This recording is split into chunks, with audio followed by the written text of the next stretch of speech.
Introduction. When you feel good, your brain is releasing dopamine, serotonin, oxytocin, or endorphin. You want more of these great feelings because your brain is designed to seek them, but you don't always get it, and that's natural too. Our brain doesn't release a happy chemical until it sees a way to meet a survival need, like food, safety, and social support.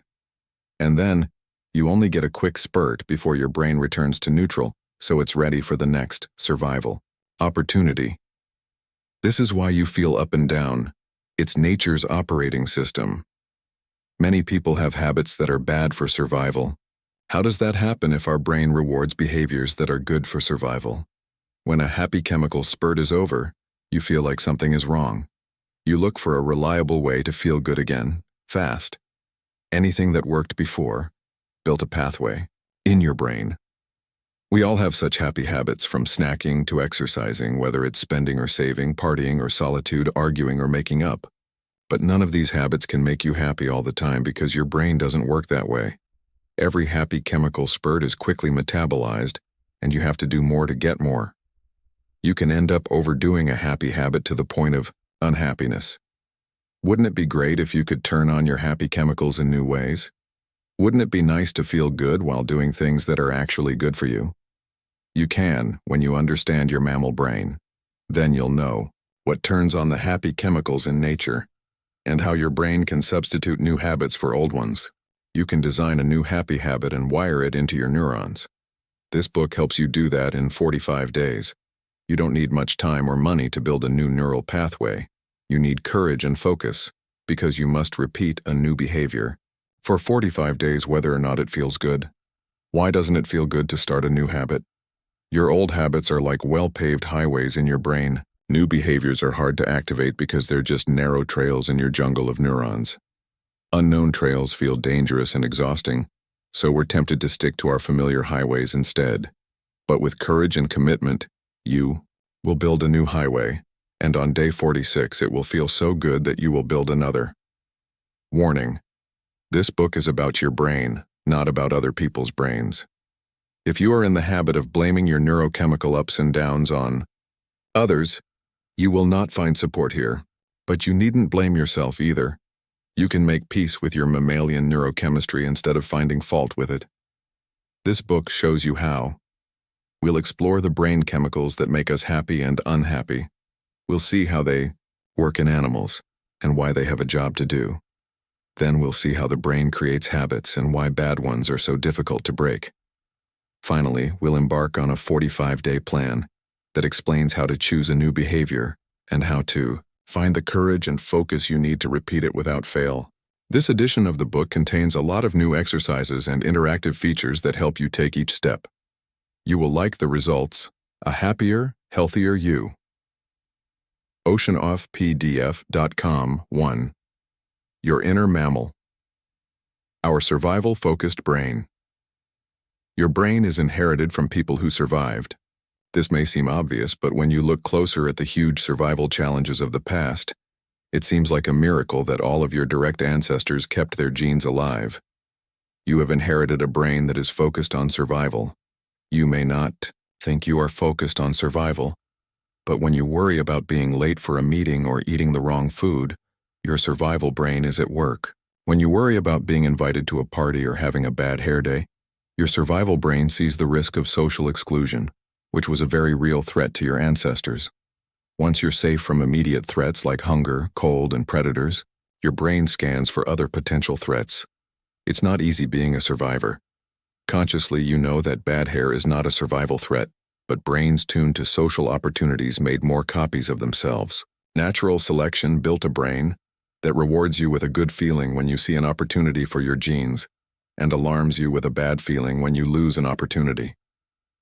No conscious intent to spread your genes is necessary for a small social setback to trigger your natural alarm system. These responses are rooted in your brain's desire to survive, but they're not hardwired. We are not born to seek specific foods or avoid specific predators the way animals often are. We are born to wire ourselves from life experience. We start building that wiring from the moment of birth. Anything that made you feel good built pathways to your happy chemicals that tell you, this is good for me. Whatever felt bad built pathways that say, this is bad for me. By the time you were 7 years old, your core circuits were built. 7 may seem young, since a 7-year-old has little insight into its long-term survival needs. But 7 years is a long time for a creature in nature to be practically defenseless. This is why we end up with core neurochemical circuits that don't always match up with our survival needs. In short, your brain has some quirks. 1. It cares for the survival of your genes as urgently as it cares for your body. 2. It wires itself from early experience, though that's an imperfect guide to adult survival. This is why our neurochemical ups and downs can be so hard to make sense of. How do chemicals make us happy? The feeling we call happiness comes from 4 special brain chemicals: dopamine, endorphin, oxytocin, and serotonin. These happy chemicals turn on when your brain sees something good for your survival. Then they turn off, so they're ready to activate again when something good crosses your path. Each happy chemical triggers a different good feeling. Dopamine produces the joy of finding things that meet your needs, the eureka, I got it, feeling. Endorphin produces oblivion that masks pain, often called euphoria. Oxytocin produces the feeling of being safe with others, now called bonding. Serotonin produces the feeling of being respected by others, pride. I don't define happiness in those terms, you may say.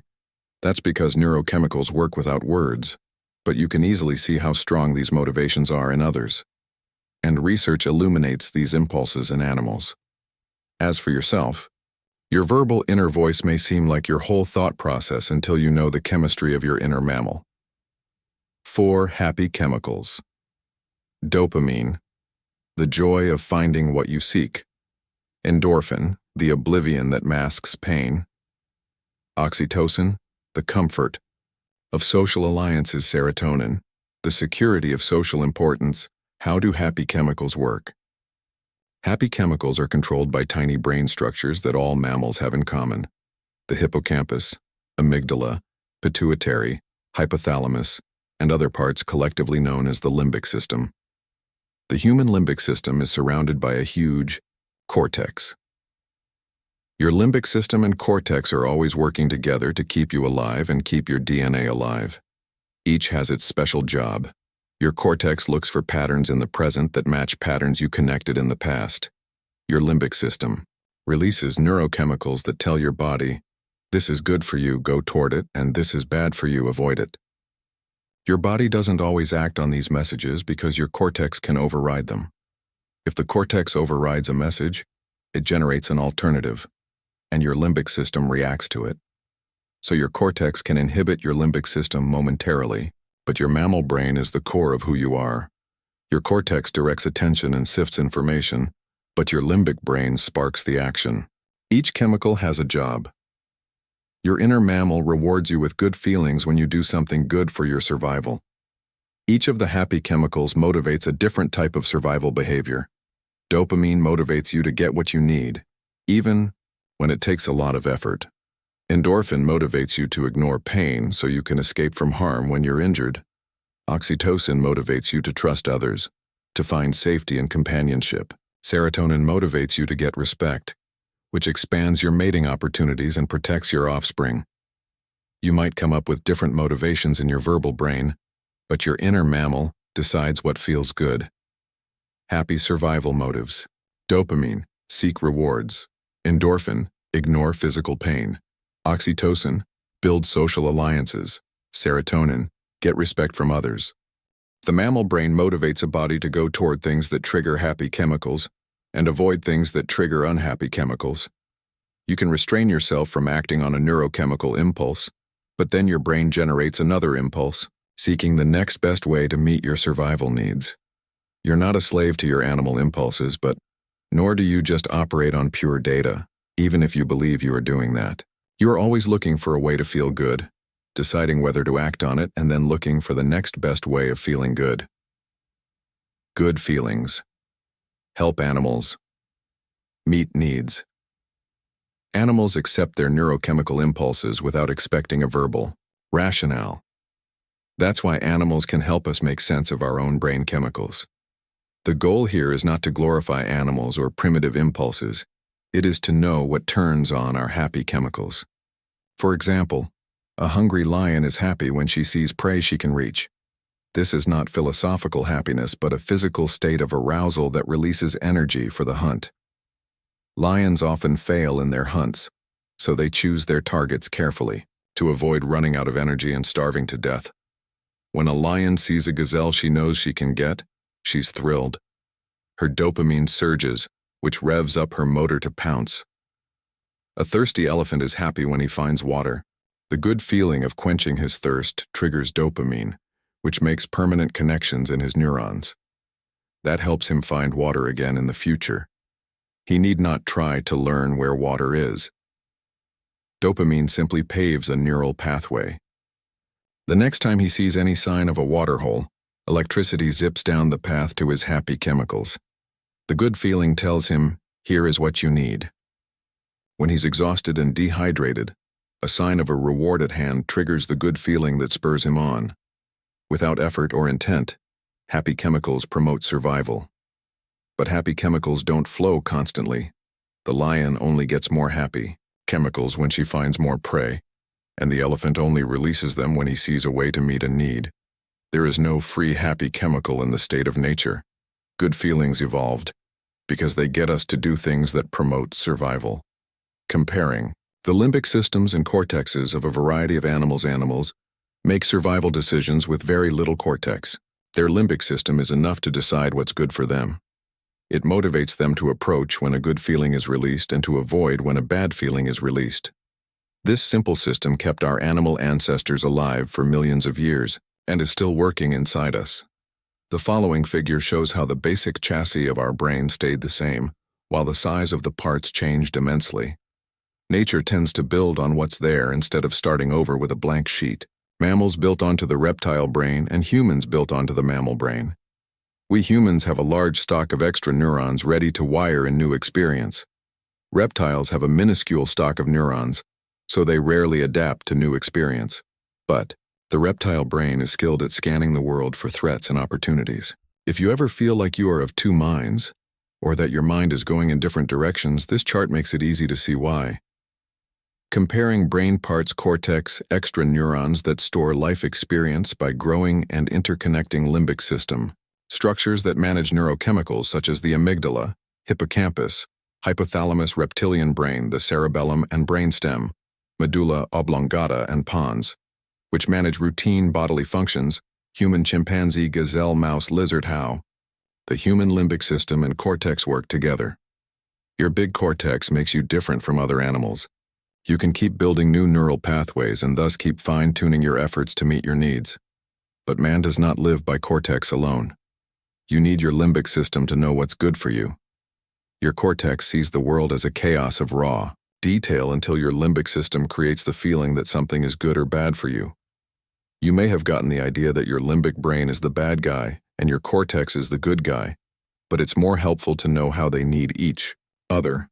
Your limbic system needs your cortex to make sense of your pleasure and pain. But your cortex cannot produce happy chemicals. If you want to be happy, you have to get it from your limbic system. The limbic system cannot process language. When you talk to yourself, it's all in your cortex. That's why the limbic system never tells you in words why it activates a happy or unhappy chemical. So you might think, I'm not feeling that way, just because you didn't hear yourself verbally decide, for example, I will be mad at her, or I am afraid to do that. But you actually are feeling that way. How your experiences create neural trails. Your feelings are unique. You turn on your happy chemicals with unique neural pathways built from your individual experience. That's why we react differently to the same situation, even though we are all reacting with the same basic survival equipment, building individual trails.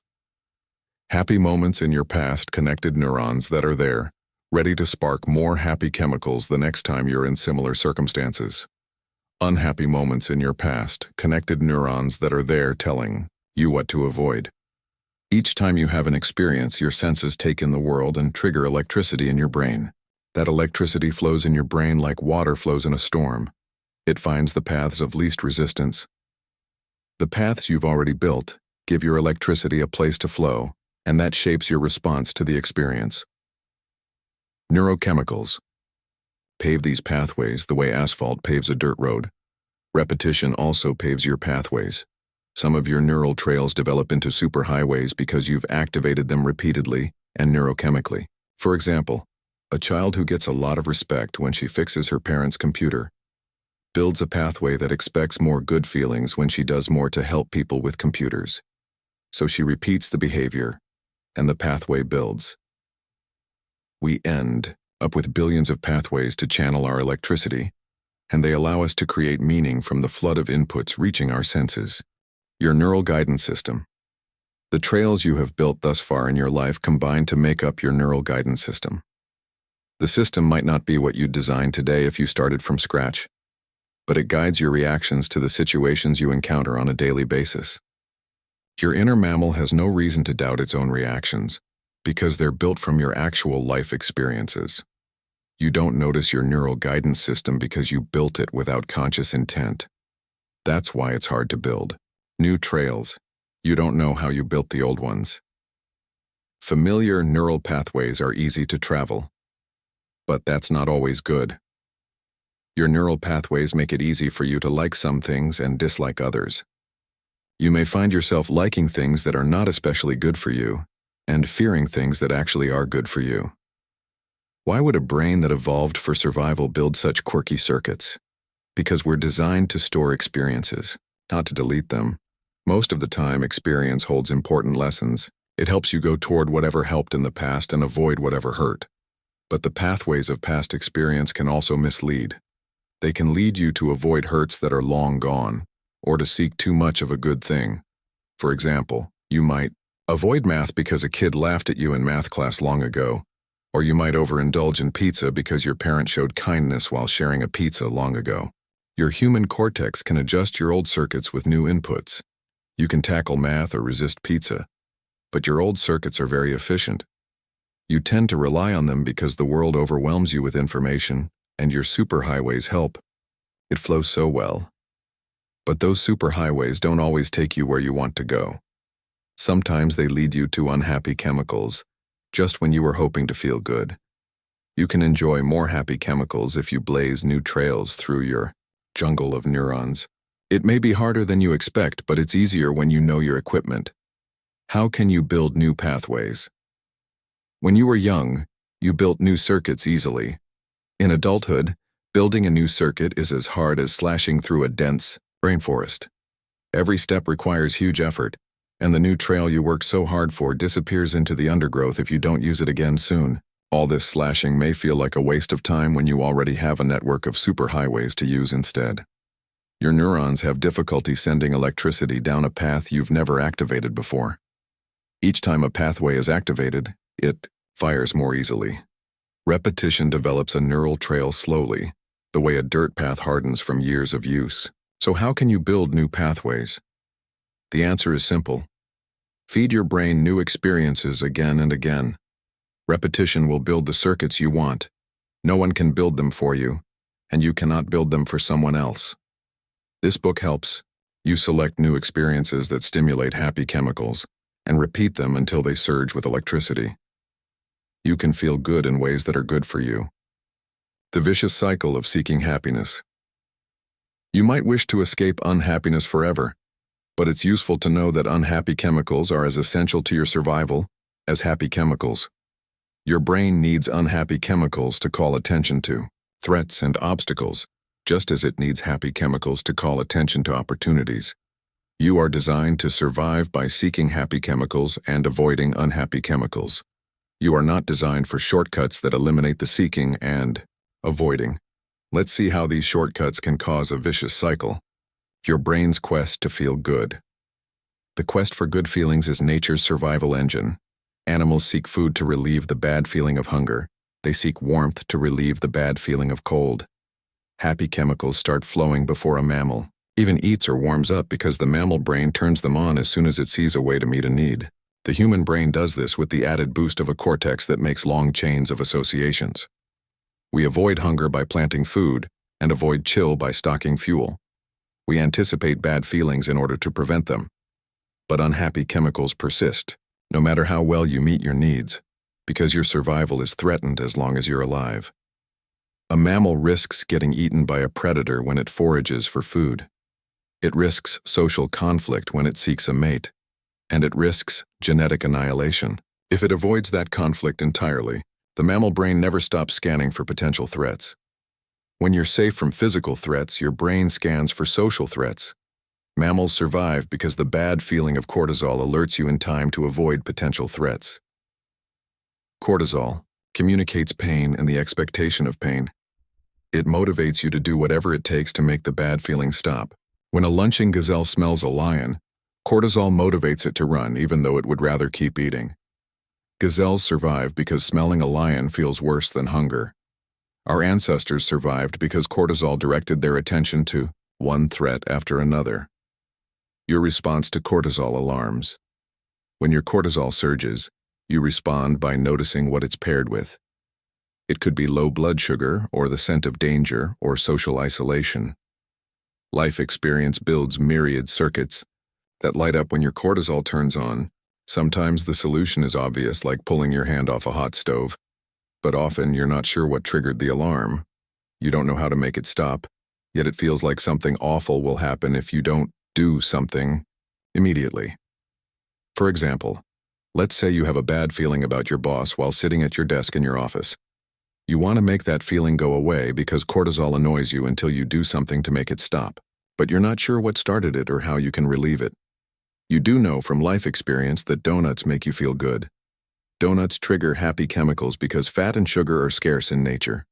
The good feeling distracts you from the bad feeling, which makes it seem like the threat is gone for the moments you are eating the donut.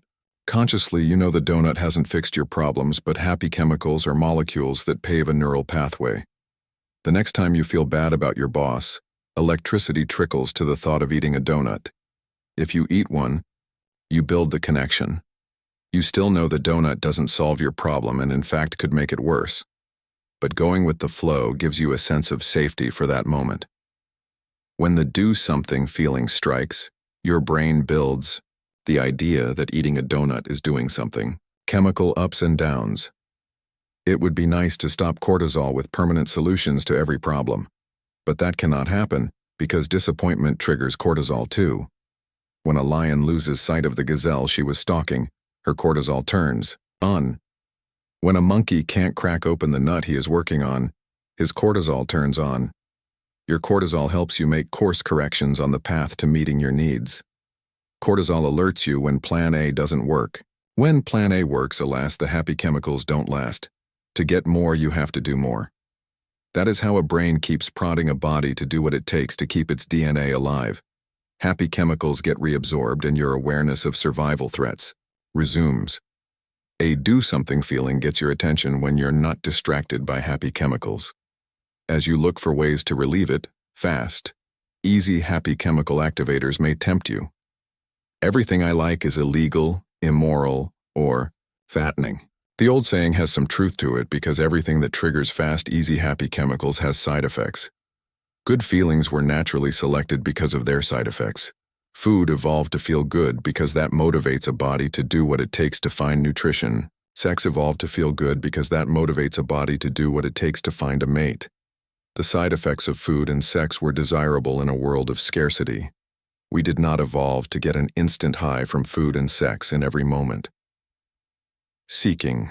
A constant high can lead to a vicious cycle. Common vicious cycles. Happiness happens when these chemicals are triggered. Your triggers depend on the neural circuits you built in the past. Unhappy chemicals are always being triggered too. Happy chemicals distract you from the unhappy ones. The good feeling tempts you to activate a circuit again and again. Side effects result and trigger more unhappy chemicals. More happy circuits are the answer. Here's how to build them. Vicious cycles are everywhere. They might involve external things like alcohol, food, money, sex, and drugs. Or they might just be internal thought habits like getting angry, seeking approval, escaping, thrill-seeking, and rescuing. Each of these behaviors can make you feel good in a moment when you were feeling bad. That gives you a nice sense of conquering a threat, so you repeat the behavior. Over time, a neural superhighway develops and the behavior seems to light up effortlessly. But side effects accumulate and trigger unhappy chemicals. Now you're even more motivated to trigger happy chemicals in the way you expect them to work. But it's like driving with one foot on the accelerator and one on the brake. The same behavior triggering both happiness and unhappiness. How to stop vicious cycles. You can stop a vicious cycle in one instant. Just resist that do-something feeling and live with the cortisol. This is difficult to do because cortisol screams for your attention. It didn't evolve for you to sit around and accept it after all. But you can build the skill of doing nothing during a cortisol alert, even as it begs you to make it go away by doing something. Waiting gives your brain a chance to activate an alternative. A virtuous circle starts in that moment. Seizing the moment is easier if you have an alternative circuit ready. Your new circuit may feel awkward at first. It lacks the zip of electricity you've relied on for the sense that you know what's going on. Resisting an old circuit can make you feel like you're threatening your own survival when you're doing precisely the opposite. The pain of resisting a habit eases once a new habit forms. You can do that in 45 days if you repeat a new thought or behavior every day without fail. If you miss a day, start over with day 1. The new choice will not make you happy on day 1, and it may not make you happy on day 40.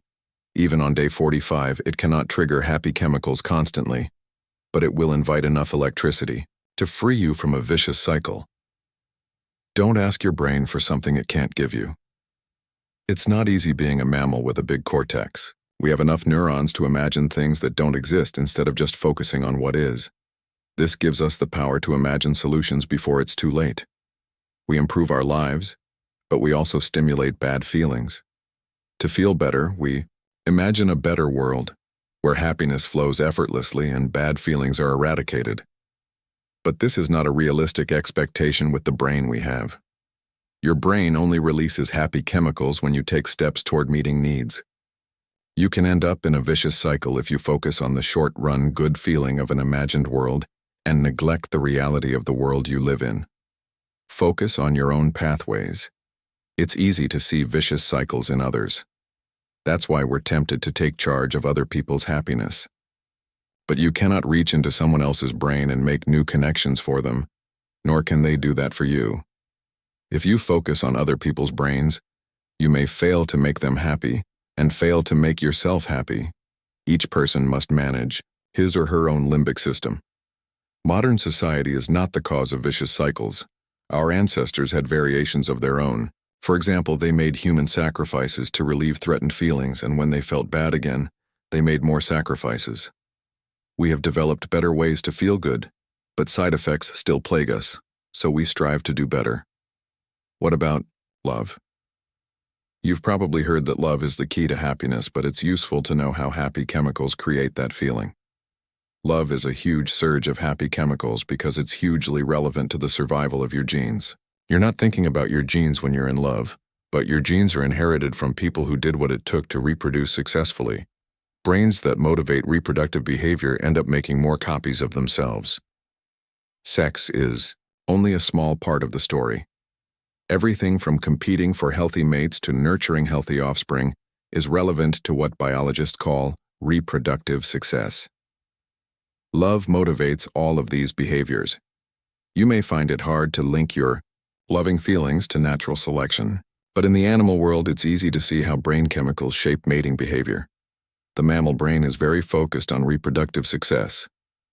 Once a mammal's immediate survival needs are met, its thoughts turn to the survival of its genes. Animals are surprisingly picky about their mates. For example, every species avoids inbreeding in one way or another. Without conscious concern for genes, neurochemicals motivate alternative choices. Brains that produced inbreeders died out, while brains that motivated alternative mating choices flourished. Love is a cocktail of brain chemicals. Each happy chemical rewards love in a different way. The familiar joys and sorrows of love are curiously equivalent to the impulses of dopamine, oxytocin, serotonin, endorphin, and cortisol. The sex hormones like testosterone and estrogen are central to the feelings we associate with love, but they are outside the scope of this book because they do not trigger the feeling of happiness. They mediate specific physical responses instead. Dopamine is stimulated by the chase aspect of love. It's also triggered in a baby who hears his mother's footsteps. Dopamine is the brain's signal that a need is about to be met. Female chimpanzees are known to be partial to males who share their meat after a hunt.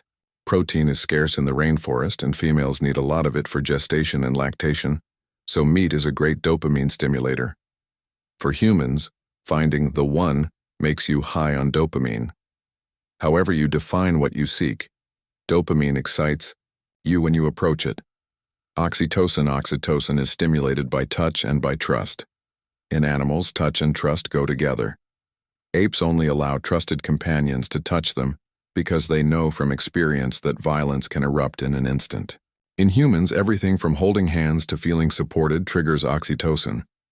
Orgasm does too. Sex triggers a lot of oxytocin at once, yielding a lot of social trust for a very short time. Holding hands stimulates a small amount of oxytocin, but when repeated over time, as in the case of an elderly couple, it builds up a circuit that easily triggers social trust. Childbirth triggers a huge oxytocin spurt in mammals, both mother and child. Nurturing other people's children can stimulate it too. Friendship bonds stimulate oxytocin, and they also promote reproductive success. Monkeys and apes with more social alliances have more surviving offspring, and adolescents clearly desire individuals with more social alliances too. Oxytocin is related to love in so many ways that it is often called the bonding hormone or the cuddle chemical. Serotonin. Serotonin is stimulated by the status aspect of love, the pride of associating with a person of a certain stature. You may hate thinking of your love in this way, but you can easily see it in others.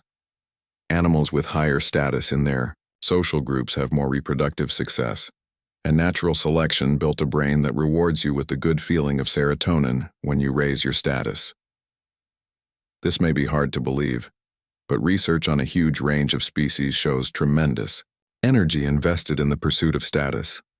Social dominance leads to more mating opportunity and more surviving offspring, and it feels good. We no longer try to survive by having as many offspring as possible, but when you receive the affection of someone you perceive as important, your serotonin surges. Endorphin. Endorphin is stimulated by physical pain, but you get a bit from laughing, and crying too.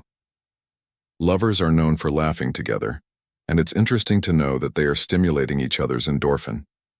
Crying is associated with love too, alas. Confusing love and pain is a bad survival strategy, but endorphin pathways may explain some people's tolerance for painful relationships. Cortisol plays an important role in reproductive success too. It makes you feel bad when you lose love, which promotes survival by helping you move on. If you remained attached to a person who is not available to you, your genes would be doomed. Cortisol helps your brain rewire to associate your old lover with negative rather than positive expectations, so you start seeking love elsewhere.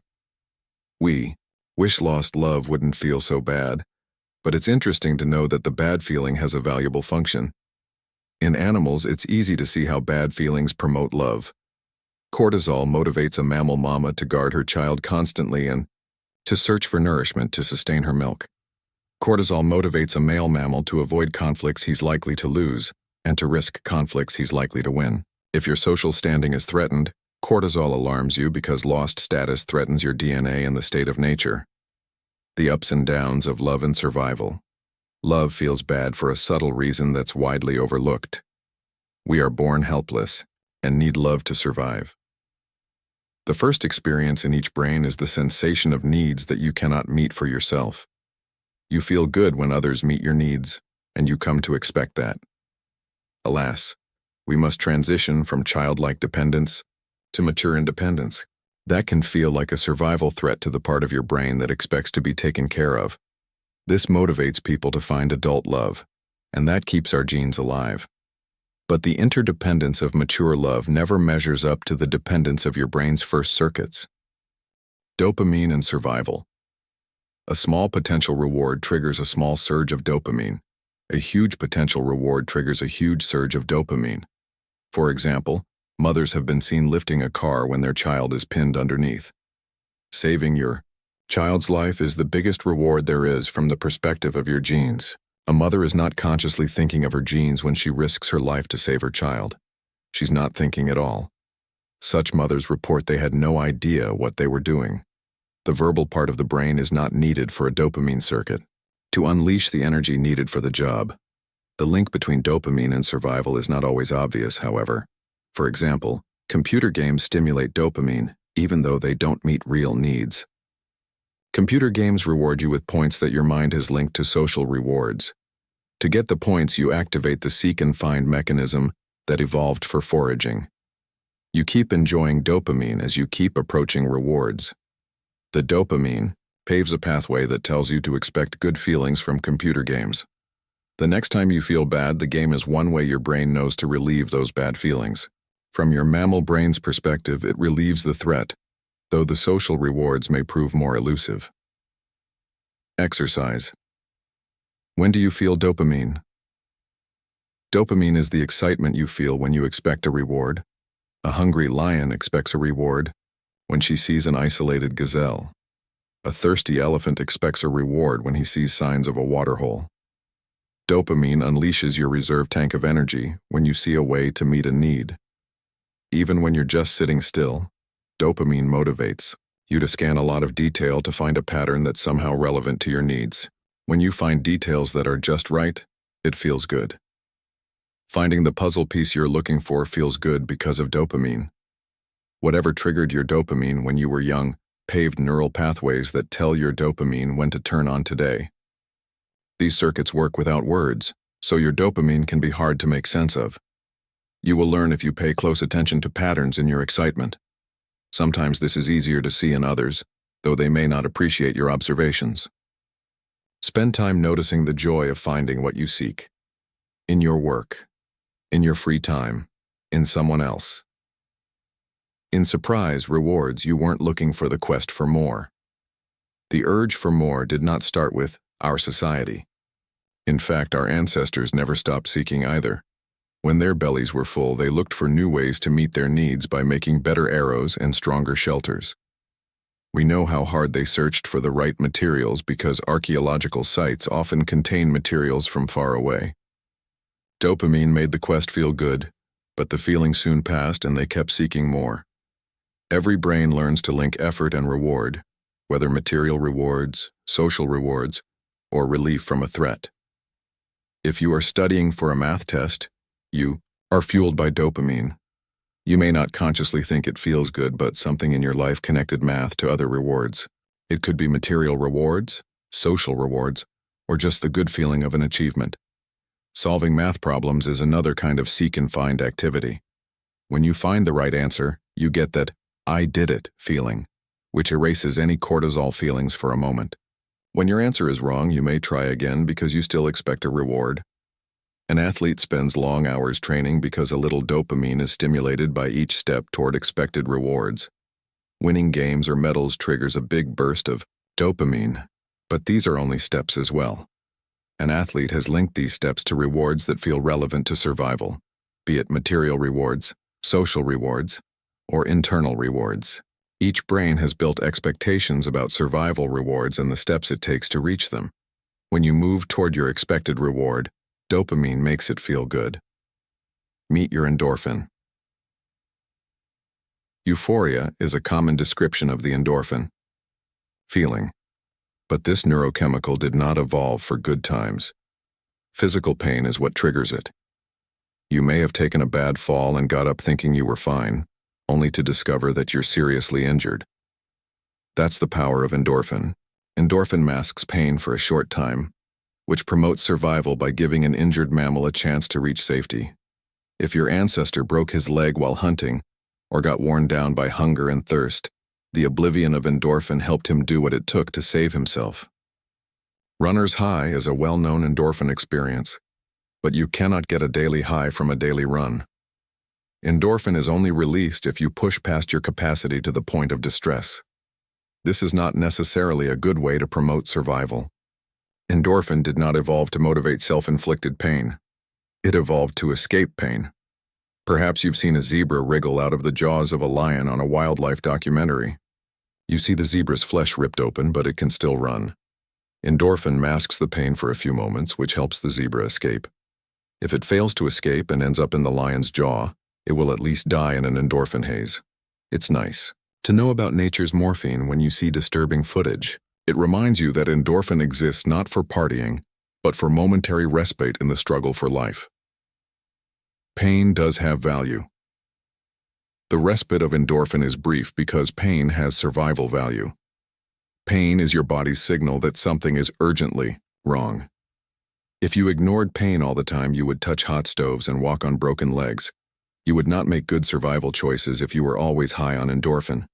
We evolved to notice distress signals, not to keep masking them with oblivion. When endorphin was discovered, it was called endogenous morphine, because it was so similar to opiates yet was produced by the body's own endogenous systems. But it would be more true to say that morphine is the drug industry's endorphin. Heroin and other opium derivatives have an effect on us because they fit our natural endorphin receptors. We are not designed to release endorphin all the time. Exercise can give you a little, but exercising to the point of pain doesn't promote survival. Laughing and crying trigger internal convulsions that stimulate endorphin, but this road to euphoria is limited too. Fake laughs don't trigger the internal convulsions, and real laughs only last for seconds. Real cries are painful, and fake cries don't trigger the physical distress. A broken heart doesn't trigger endorphin the way a broken bone does. Endorphin did not evolve to mask social pain. In the past, daily life held so much physical pain that social pain was secondary. Today, we suffer less from the pain of manual labor, predator attack, foraging accidents, and deteriorating disease. We have more energy to focus on painful social disappointments. This leaves us feeling that life is more painful even as it's less painful. Love feels good because it's hard to keep your DNA alive in the state of nature. Survival rates are low and mating opportunities are harder to come by than you might expect. Without a huge effort, your genes would get wiped off the face of the earth. Now I know you are not thinking about your genes, and animals aren't either. But every brain is inherited from individuals who did what it took to reproduce. Love makes it feel good. There is no free love in nature. Every species has preliminary qualifying events before mating. Creatures work hard for any mating opportunity that comes their way. Good feelings reward you for pursuing the quest. Bad feelings warn you that your genes will be annihilated if you don't get busy. Something as small as failing to get a smile from the person you smile at can trigger surprising neurochemistry, because your brain relates it to the survival prospects of your genes. In modern times, people want romantic love throughout their lives, but expectations were different in the past. Children started coming as soon as you had sex, and they cried if you didn't keep feeding them. You were too busy to worry about romantic love. If you lived to middle age, you had grandchildren with more needs. People had the same basic neurochemistry, but without birth control, they were more focused on immediate survival. Today, we explore many ways to trigger happy chemicals, but you must keep working to keep them coming. Each burst of a happy chemical is metabolized in a short time, so you're always looking for ways to get more. Maybe that's why love songs are always popular. They stimulate brain chemicals without the messy side effects. And now let's meet those happy chemicals in more detail. oceanofpdf.com 2. Meet your happy chemicals. You're unique, but you're human. Your feelings are unique, but the chemicals that cause your feelings are the same as everyone else's. Your life experience is unique, but it overlaps with everyone's because the same basic survival needs command your brain's attention. You may say you're not focused on your survival, and you may not be, consciously. Loftier goals such as world peace and social justice get your attention when you talk to yourself in words, but your happy chemicals respond to your mammalian survival prospects as your brain has learned to define them. Meet your dopamine. Dopamine promotes survival by telling your body where to invest its energy. Your ancestors foraged for food by walking slowly until something triggered their excitement. That dopamine told them when to go for it. The mammal brain scans constantly for potential rewards, and dopamine is the signal that it has found some. It feels good, which motivates you to keep seeking and finding. It's important to understand foraging to understand your brain. Our ancestors didn't know where their next meal was coming from. They constantly scanned their surroundings for something that looked good, and then invested energy in pursuit. Dopamine is at the core of this process.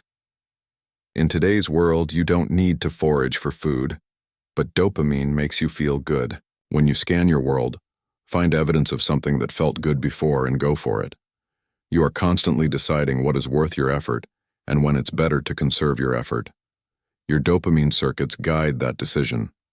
You might wish the good feeling of dopamine just flowed all the time, but that wouldn't really benefit you. When do you feel dopamine? A marathon runner gets a surge of dopamine when she sees the finish line. A football player is fueled by dopamine when he scores and does a victory dance. I did it, the brain tells the body. It feels so good that you look for ways to trigger that feeling again. Of course, dopamine didn't evolve for crossing arbitrary lines on the ground. It evolved to release energy when you have a chance to meet a survival need. An ape climbing to a piece of fruit enjoys dopamine as she nears the reward. Dopamine releases her reserve tank of energy so she's able to meet her needs. She doesn't say, "I did it," in words, but neurochemicals create that feeling without words. An ape's dopamine starts flowing as soon as she sees a fruit she can reach. That's because her brain built a dopamine pathway when she first tasted fruit. The sugar triggered the message, "This meets your needs, get more of it." That dopamine surge connected all the neurons active at that moment, which wired her dopamine to turn on when she sees anything similar in the future. How you built dopamine circuits. Your dopamine circuits are built from your own past dopamine experiences. Imagine a child foraging with his mother. He sees her excitement when they stumble on a delicious berry patch. His mirror neurons, which mirror the behavior of others, as we'll learn more about in Chapter 3, get his dopamine flowing before he ever eats a berry. When he has his first taste, flavors rare in nature get his attention. More dopamine is triggered, which paves a pathway to the neurons active at that moment. That will help him recognize sights, sounds, and smells associated with berries in the future. Without effort or intent, dopamine builds a neural template that helps you find rewards. It also stimulates the energy you need to pursue rewards. We are not born with circuits defining the rewards that meet our needs. We build them from life experience. That's why one person gets excited about eating crickets, while another person gets excited about the Food Network. You can meet your needs by foraging for a career opportunity rather than a berry patch, but you do it with the operating system that met survival needs before there was language. Dopamine's ups and downs. You may not have a wow feeling about berries because sweetness is no longer a rare taste. Your brain saves your energy for rewards that are scarce in your life experience. I get a rush of excitement when I see the first cherries of the season, but my excitement doesn't last. Looking at cherries can't make me happy all the time. My brain saves its dopamine for things relevant to my present needs instead of wasting it on things already available. Social rewards are not easily available because they can't be mass-produced like berries and sugar. Seeking and finding social rewards stimulates the excitement of dopamine. People invest years of effort trying to become a heart surgeon or a rock star because each step along the way triggers dopamine. Even if your goal is committing the perfect crime or living on the beach, your brain releases dopamine as you seek and find steps that bring you closer. The social rewards that stimulate your dopamine depend on your unique life experience. But we all live with the fact that dopamine is soon metabolized and you have to approach a reward again to get more. Research on dopamine. The fleetingness of dopamine was illuminated by a landmark monkey study. The animals were trained to do a task and get rewarded with spinach. After a few days, they were rewarded with squirts of juice instead of spinach. This was a bigger reward than they expected, and the monkey's dopamine soared. But as the experimenters continued rewarding with juice, the monkey's dopamine declined to nothing in a few days. Their brains stopped reacting to the sweet, juicy reward. In human terms, they took it for granted. Dopamine evolved to store new information about rewards. When there's no new information, there's no need for dopamine. This experiment has a dramatic finale. The experimenters switched back to spinach and the monkeys reacted with fits of rage. They screamed and threw the spinach back at the researchers. The monkeys had learned to expect juice. It no longer made them happy, but losing it made them mad. The connection between cocaine and dopamine. Cocaine stimulates more dopamine than real life. It gives you the thrill of finding berries or finishing a marathon without leaving the couch. You get the excitement of accomplishment without having to accomplish anything. Natural rewards feel less exciting if your brain learns to expect an artificial jolt. Such research improves our understanding of dopamine significantly over initial research conducted in the 1950s. You have probably heard about the rat wired up to electrically stimulate its pleasure center by pressing a lever. The rat seized the day, pressing constantly until it dropped dead. It would not stop for food or water or attractive mates. Scientists presumed the electrode was triggering pleasure, but why would a brain define pleasure in a way that motivated it to die rather than eat, drink, or mate? Now we realize that the expectation of reward triggers dopamine. The unfortunate rat kept expecting rewards from the lever because it triggered more dopamine than real-world rewards. Brain size matters. The smaller an animal's brain, the more it relies on pre-wired survival skills. That pre-wired brain is adapted to a specific ecological niche, and it quickly dies outside that niche. The bigger an animal's brain, the more it builds survival skills from life experience. A big brain makes connections instead of being born with connections. The larger a creature's brain, the longer it remains helpless after birth. It takes time to fill a brain with useful connections. A big brain creates a huge survival dilemma because a fragile newborn is easily eaten by predators. A big-brained baboon or elephant cannot birth hundreds of offspring for a few to survive, the way a small-brained snake or lizard does. A warm-blooded, big-brained infant is hard to gestate, so a mother can only make a few in her lifetime. If she loses them to predators, her genes are wiped out, so she does her darndest to keep every single one alive. Oxytocin and attachment. But the more you invest in each child, the more you lose if it dies. Attachment is what makes this strategy work. Mama mammals guard each newborn constantly, and herds help them out. When a predator snatches a young mammal, the mother loses a chunk of her lifetime reproductive capacity, but oxytocin keeps motivating attachment. For most of human history, people spent their lives in the network of attachments they were born into. They might have transferred to a new group to mate, but such transfers were otherwise limited. Today, lasting attachments are less preferred and often disparaged. Without them, however, we feel like something is wrong. We don't know why, but we long for the place where everybody knows your name, or the crowded sports arena or concert hall where thousands of people act on the same impulse, or the political group that shares your anger, or the online forum that welcomes your comments. These things feel good because social alliances stimulate oxytocin. Of course, they are only brief moments of trust, small squirts that will soon pass. And that's why the brain is always looking for a chance to stimulate more. Exercise. When do you feel oxytocin? Oxytocin is the pleasure of letting down your guard near those you trust. It's not the conscious decision to trust, but the physical feeling of safety you get from proximity to trusted others. Oxytocin flows in a gazelle surrounded by its herd and a monkey having its fur groomed. Social alliances promote survival, and mammals evolved a brain that makes it feel good. A human brain can abstract, so we can enjoy the feeling of social support without others being physically present. Our oxytocin pathways build from life experience. We mammals surge with oxytocin at birth, which builds our core attachment circuits. We wire ourselves to trust whatever we experience while our oxytocin is flowing. That's how a young mammal transfers its attachment from its mother to its herd. Humans often leave the herd we grew up in, but our brains still crave oxytocin. Notice the good feeling stimulated by the following opportunities to lower your guard. Someone protects or supports you. You protect or support someone. The touch of someone you trust. The physical proximity of someone you trust. Coping with betrayed. Trust, alas, the good feeling of social trust sometimes leads to the bad feeling of betrayed trust. Since we avoid bad feelings, we make careful decisions about when to trust and when to withhold trust. Primates have enough neurons to be choosy about their friends. Monkeys and apes form individualized attachments instead of all-or-nothing bonds to a troop. With each social interaction, they update their circuits with oxytocin or cortisol. Over time, you know who your friends are, because your neurochemicals react to individuals as good for your survival or bad for your survival.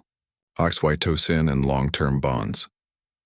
Monogamy is rare in the mammal world, though it appears in species with high oxytocin. Most mammals bond with foraging partners rather than sex partners. You might have mixed feelings about the people you eat with and work with. You might not trust them sometimes and even wonder why you put up with them. But when you leave them, your oxytocin falls and your mammal brain tells you that something is wrong. Primates are always negotiating their social alliances. This is easy to see in your daily life. When you interact with family members, friends, coworkers, or neighbors, you may find it annoying when you see others do it. But when you seek support, you feel like you are just trying to survive. Social alliances transform threatened feelings into safe feelings thanks to oxytocin. Meet your serotonin. Getting respect. Feels good because it triggers serotonin. The good feeling motivates you to seek more respect, and that promotes survival. You may feel sure that you don't think this way, but you can easily see this dynamic in others. In the animal world, getting respect clearly promotes an individual's DNA. They're not thinking about genes, of course. They seek social dominance because serotonin makes it feel good. They avoid conflict because it's linked to pain. The mammal brain is always looking for ways to enjoy the good feeling of serotonin without the bad feeling of pain. The connection between dominance and serotonin. Each mammal species has gestures that signal dominance and submission. A dominance gesture signals the intent to control food or mating opportunity. A submission gesture protects an individual from the pain of conflict with stronger individuals. Animals only fight when both individuals believe they are stronger. Conflict is usually avoided because animals are skilled at assessing their relative strength and the weaker individual submits to avoid harm. In the human world, we shift fluidly between the dominant and subordinate position in the course of each day. We sustain goodwill by taking the lead sometimes and ceding control at other times. You can say no one should ever dominate, but if you collide in a doorway and say after you, but the other person says after you, someone must act or you'll be in that doorway forever, maybe you will go last by insisting harder and then feel superior about it. That's your mammal brain's quest for serotonin. Mammals seek the one-up position because serotonin makes it feel good. One study showed this by separating an alpha vervet monkey from his troop with a one-way mirror. An alpha is the individual to whom group mates routinely defer. The alpha monkey made the dominance gestures typical of his species, but his subordinates did not respond with the expected submission gestures because the one-way mirror blocked their view of him. The alpha got agitated, and his serotonin level fell. Each day the experiment continued. His serotonin kept dropping, and his agitation grew. He needed their submission to keep up his serotonin. Serotonin and survival. All living creatures have serotonin, even amoeba. One-celled animals use serotonin in a way that's curiously relevant to us. We humans have more serotonin in our digestive system than we have in our brains. An amoeba is too small to have separate digestive and nervous systems, so it uses serotonin in a dual way that explains everything. Serotonin signals the amoeba's body to move toward food and get ready to digest it. The mechanism is astonishingly simple. An amoeba constantly forages and scans for danger by letting tiny amounts of water pass through its cell membrane. If the water sample shows a high concentration of foreign material, the amoeba interprets that as danger, and it wiggles off in a random direction. If the sample contains a low level of foreign material, the amoeba perceives a good feeding opportunity and releases serotonin. That straightens its tail so it forges straight ahead, and it turns on its digestive juices. Serotonin is the sensation that it's safe to go ahead and meet your needs. In mammals, serotonin is the good feeling of having secure access to food or other resources. The stronger mammals in a herd or pack or troop typically dominate food and mating opportunities. This may conflict with one's pristine view of nature, but close observation of countless species shows that each has its way of competing for resources. Much of the time, animals are having food fights, battling over mating opportunities and doing everything possible to get their offspring ahead. Humans strive to curb these impulses, but we've inherited a brain that makes social dominance feel good. We scan for ways to enjoy the good feeling of social importance without the bad feeling of conflict. Imagine a piglet born in a litter of 16 to a mother who has 12 teats. Each piglet struggles for nourishment from the moment of birth. Complex decisions are required. If a piglet doesn't struggle, it could starve to death, but if it struggles too much, it may get injured in conflict or simply consume more energy than it takes in. Serotonin helps a piglet find the level of assertion that's just right. Each time a piglet succeeds at dominating another, it gets a squirt of serotonin. That motivates it to seek more of the good feeling, and the extra nourishment helps it prevail. But it fails sometimes and its serotonin falls. That motivates it to submit and conserve energy. Serotonin promotes survival whether it's up or down by balancing energy expenditure with food intake. The piglet's cortisol spikes if it's seriously underfed. That motivates aggression, which helps it get food. Aggression is different from social dominance because cortisol feels bad while serotonin feels good. Social dominance is the calm, secure expectation that you will get what you need. Cortisol is the sense that something awful will happen if you don't act now. When a piglet has extra energy, it strives to dominate a teat and keep others away. If it succeeds, it strives for a better teat, one closer to the mother's heart. The top teat brings more nutrition and more warmth than the hind teats. Researchers are still debating this, but farmers have observed it for centuries. Mother pig does not intervene in this conflict. The siblings sort it out for themselves by the time they are a few days old. Each piglet learns from the experience of pleasure and pain. Each brain builds expectations that tell it when to forge ahead to meet its needs and when to hold back to avoid pain. Soon the piglets will be out foraging for their own food and then start competing for mating opportunities. Intra-group conflict. Every brain longs for the good feeling of serotonin, but the motivation is easier to see in others and can be difficult to see in yourself. The point is not that you should push your way to the best teat. The point is that your brain constantly monitors your access to resources. When access looks secure, you feel good for a moment, and then you look for ways to make it more secure. You may get annoyed when you see others trying to secure their position, but when you do it, you think, I'm just trying to survive.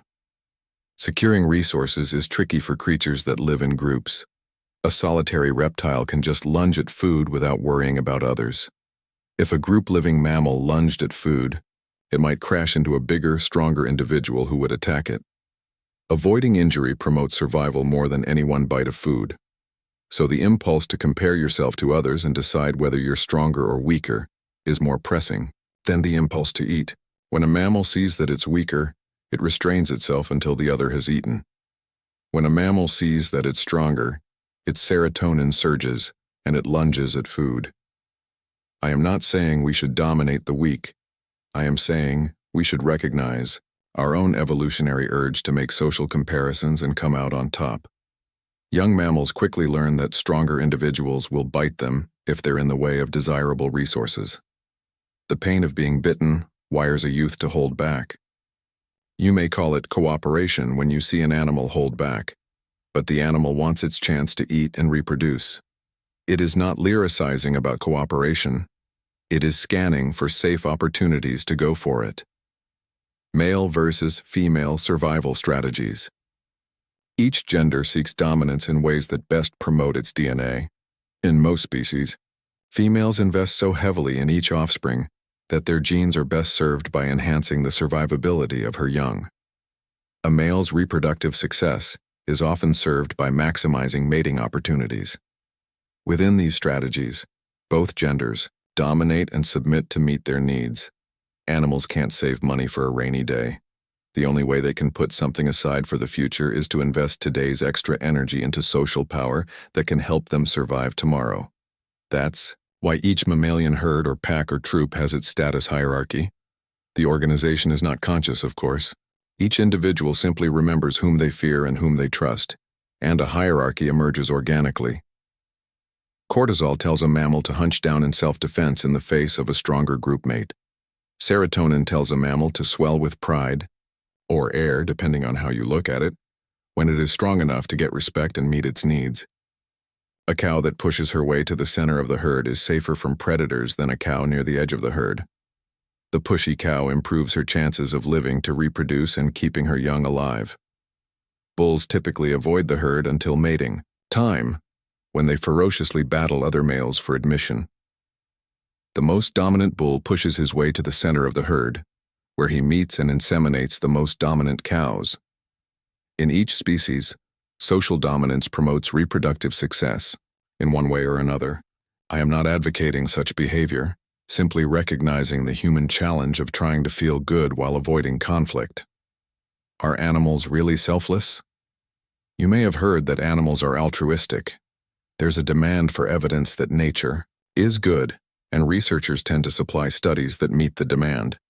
In the name of science, hundreds of trials are done and instances that can be construed as altruism are reported.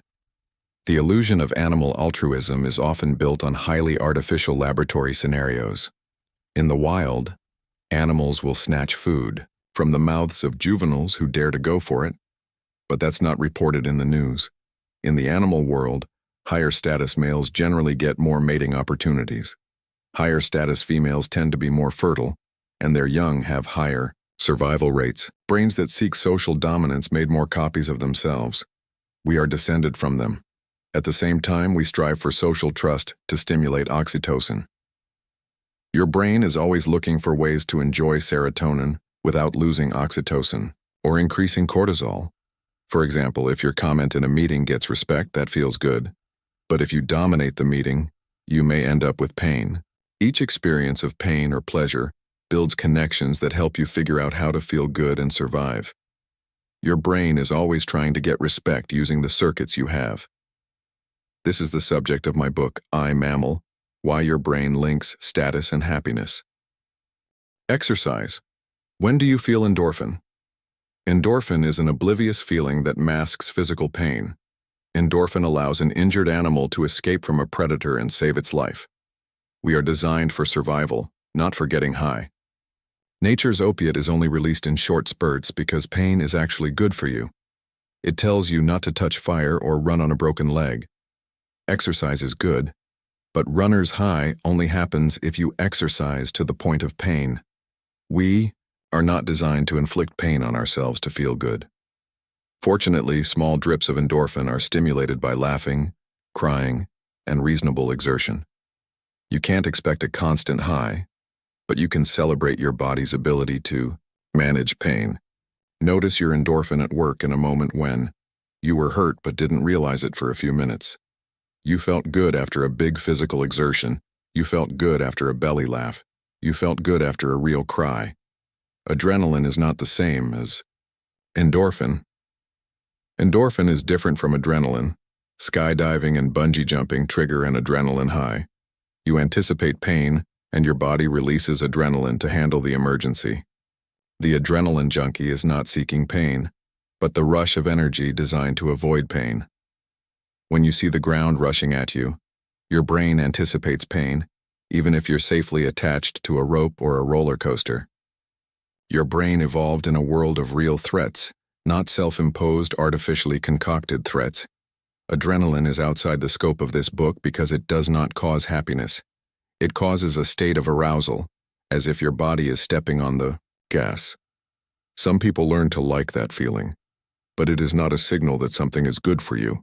It is a signal that something is extremely relevant to survival, whether good or bad, and thus requires your energy. For example, if you are about to accept the Nobel Prize from the King of Sweden, a spurt of adrenaline tells you that the moment is important and provides the energy to manage it. If your parachute doesn't open, that is important too. Adrenaline amplifies the positive or negative message conveyed by the other neurochemicals. It prepares you for immediate action, but it doesn't tell you whether that action should be going toward or running away. Meet your oxytocin. When you feel like you can lean on someone, oxytocin creates that feeling. When you trust someone, or enjoy someone's trust in you, oxytocin is flowing. The pleasure of belonging or safety in numbers is oxytocin too. The connection between oxytocin and trust. Social trust promotes survival, so the brain rewards it with a good feeling. But trusting everyone is not good for survival. That's why your brain evolved to analyze social alliances instead of just releasing oxytocin all the time. Feeding a horse is a simple example of the oxytocin feeling. When I walk toward a horse, With food in my hand, we check each other out. The horse fears strangers but wants the food. I fear putting my hand into those huge teeth, but I want to enjoy the shared trust. Each of us scans for evidence that it's safe to trust.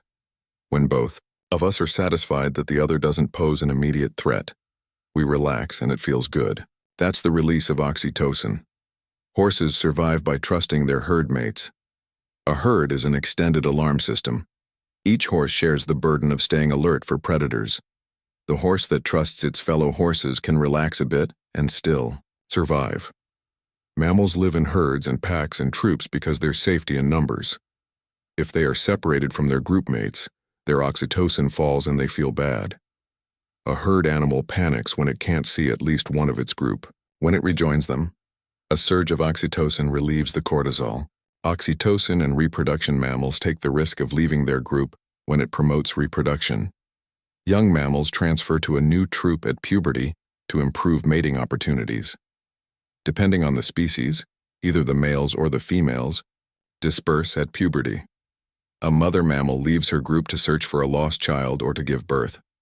Reproductive behaviors trigger more oxytocin than mere companionship, which motivates a mammal to leave the group to promote its genes. When a mammal gives birth, her oxytocin surges. This motivates her to guard the newborn constantly in addition to facilitating labor and lactation. Oxytocin spikes in the newborn brain too, so a young mammal clings to its mother without comprehending the danger of leaving her. When the birth process is over, more oxytocin is stimulated by holding or licking. This paves neural pathways that facilitate the flow of oxytocin in similar settings. Bonds of attachment are a buildup of oxytocin circuits. Over time, attachment extends from the mother to the herd or pack or troop. Touch triggers oxytocin. Primates are often seen running their fingers through a troop mate's fur to remove debris. Oxytocin makes it feel good to both the giver and the receiver. Monkeys and apes invest a lot of time grooming others, and it appears to establish social alliances. Researchers find that monkeys and apes with more social alliances get better mating opportunities and have more surviving offspring. When there's a conflict in a troop, primates tend to aid the individuals they groom with. Social alliances can entangle you in trouble, but oxytocin makes it feel good. Trusting the group versus trusting yourself. A herd only protects you if you follow the crowd and run when they run. If you insist on seeing the lion for yourself before you run, you are less likely to survive. Natural selection built a brain that can trust the judgment of others. But herd behavior has a downside that's obvious to humans. We worry about jumping over cliffs when the other lemmings jump. We worry about groupthink and gangs and codependence. We override our herd impulses and strike out on our own. But we often feel like a lamb among lions because of our urge for oxytocin. Reptiles have no warm and fuzzy feelings toward other reptiles. They stay alone in their vigilance instead of distributing the burden among many eyes and ears. A lizard never trust other lizards. Its chemical equivalent of oxytocin is only released during mating and egg-laying. Reptiles strike out on their own the moment they're born. Instead of relying on parental care, a young lizard starts running the instant she hatches from her shell. If she doesn't run fast enough, a parent eats her. The better to recycle the energy into another sibling instead of letting a predator get it. Fish don't even wait for their eggs to hatch. They swim off to pursue other interests the moment their eggs are fertilized. Plants send their seed into the wind without ever knowing if it grows into mighty oaks. Mammals, on the other hand, bond with their child because oxytocin receptors prepare us to feel good about it. Birds have some parental care too, and they have a molecular equivalent of oxytocin. Parental attachment revolutionized the biology of the brain. It became possible for mammals to be born without survival skills and to learn from life experience instead. Unlike reptiles, fish, and plants, which are born with all necessary survival knowledge, mammals are born fragile and stupid. The mammal brain does not fully develop in the safety of the uterus or egg. It develops by interacting with the world around it. A mammal needs protection while its brain is still developing, but this investment leads to a huge advantage. Each generation wires itself to survive in the world it actually lives in, rather than the world of its ancestors. Exercise. When do you feel serotonin? Serotonin is the feeling of being important. We see how much others like to feel important, but we hate to see this in ourselves. It helps to know that our brain was naturally selected to seek social dominance, because brains that did so made more copies of their genes. We strive to avoid conflict because aggression can wipe out your genes. So the mammal brain keeps calculating social data, and when you find a safe way to assert yourself, it rewards you with serotonin. A big human cortex tries to stimulate serotonin, with abstractions rather than one-on-one showdowns such as pride, confidence, or self-respect. It feels good, even if you hate to admit it. Noticing your mammalian urge for serotonin is a valuable skill. Practice by looking for someone you don't like seeking importance. Someone you like seeking importance. A moment when you feel respected. A moment when you enjoy a competitive edge. It's all relative. Your past serotonin experiences built circuits that create your present expectations. If you expect to be master of the universe, you may end up feeling disrespected much of the time. Your life may be fine in objective terms, but the expectation of continual admiration from others leads to disappointment. A person who has set her sights differently may feel satisfied with the respect she is getting from her world, and thus enjoy the calm, secure feeling of serotonin. Social dominance is different from socioeconomic status. A person who is number 3 on the world billionaire list might feel like his survival is threatened when he falls to number 4. By contrast, a person with little socioeconomic status might harshly dominate those around him and feel good about it. Many social dominance strategies are unrelated to formal wealth and status. Appearance is a good example. One person may feel respected for his appearance, while another feels disrespected, even if the two people look exactly the same. Our neurochemicals depend on the expectation circuits we've built. Antidepressants like Prozac are known for raising serotonin levels in the brain. The function of serotonin was not understood when antidepressants were introduced to the public, in the same way that aspirin was used before anyone knew how it worked. They may have created the impression that ingesting some correct level of serotonin can make a person happy, independent of their thoughts and actions. We are only at the first stages of understanding the link between serotonin and happiness. Animals offer insight into our neurochemical ups and downs, but these insights are unsettling. The dominance-seeking urges of mammals are not a prescription for happiness, but they are a window into the power of self-respect. Each happy chemical turns on for a specific survival reason, and then turns off, so it's ready to alert you to another survival opportunity. Unhappy chemicals are less noticeable during a happy spurt, but they get your attention when the spurt fades. It would be nice to eliminate unhappy chemicals, but the following chapter explains why they're here to stay. Oceanoffpdf.com 3. Why your brain creates unhappiness. Unhappy chemicals are nature's security alarm. When you see a lizard basking in the sun, you might think it's the picture of serenity. But in truth, that lizard is just trying to avoid death. Cold-blooded reptiles die of hypothermia, unless they sun themselves often. But when they're out in the sun, they risk being eaten alive by a predator. So a lizard shuttles constantly between the lethal threats of sun and shade. He makes these decisions by literally running from bad feelings. He runs to the sun when a drop in body temperature caused his cortisol to surge. Once he's exposed and vulnerable in the sun, he scans constantly for predators and runs at the slightest whiff of harm. He is not having fun, but he survives because his brain is skilled at weighing one threat against another. The human brainstem and cerebellum are eerily similar to a reptile's brain. Nature adapts old parts rather than starting over. We still use the reptile brain for the jobs it is good at, like metabolic balance and alerting to potential harm. Mammals added a layer onto the reptile brain that makes social life possible, and humans added on a layer that matches patterns among the past, present, and future. Your reptile brain lies where these higher layers and your body intersect, so it's not surprising that you find patterns in the social world that give your body a threatened feeling. Many people end up feeling threatened more than they'd like to, so it helps to know how your threat detector works. How cortisol works. Cortisol is your body's emergency broadcast system. Corticoid hormones are produced by reptiles, amphibians, fish, and even worms. when they encounter survival threats. It creates the feeling humans call pain. Pain gets your attention. It feels bad because that works. It focuses your attention on whatever it takes to make it stop. The brain strives to avoid pain by storing details of the experience so you know what to look out for in the future. When you see things associated with past pain, your cortisol starts flowing so you can act in time to avoid future pain. A big brain can generate many associations so it can anticipate many possible sources of pain.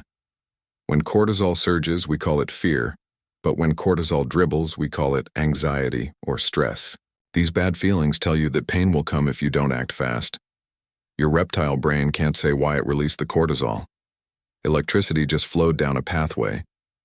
When you understand how this happens, you can distinguish more easily between internal alarms and external threats.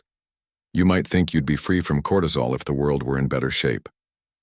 But your brain sees every disappointment as a threat, and this response has value. It alerts you in time to prevent further setbacks and disappointments.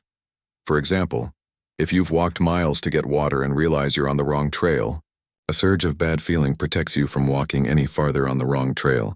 You cannot make perfect predictions all the time, so your cortisol will always have a job to do. Understanding your cortisol helps you make peace with the world around you. Cortisol wires to whatever precedes pain. The sensory inputs you experience just before a moment of pain are essential information from a survival perspective. They enable you to recognize trouble before it happens. The brain stores such information without conscious effort or intent because sensory inputs remain electrically active for a moment before they extinguish. This buffer memory allows pain circuits to include the events that preceded the pain. They enable creatures to detect probable threats without need for rational analysis. Sometimes the brain wires in quirky associations between pain and the moments before pain. For example, there was a girl who panicked when she heard laughter.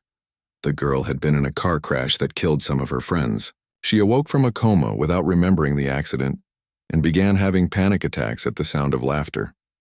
A therapist helped her remember that she was laughing and partying in the back of the car at the moment of impact. Her reptile brain connected the pain of the accident to the laughter she heard at that moment. Of course, her cortex knew that laughter didn't cause the accident, but large amounts of pain create large cortisol circuits before the cortex can filter and sculpt them. When the girl hears laughter, her cortisol circuit triggers an urgent drive to do something to avoid pain, but she doesn't know what to do. This quirky sense of danger promotes survival in an amazing way. Imagine a lizard being seized by an eagle. The claws digging into his sides trigger cortisol, which fuses all the neurons active at that moment. That includes everything going on before the pain, because electrical activity lasts for a few moments. A precise early warning detector is thus built effortlessly.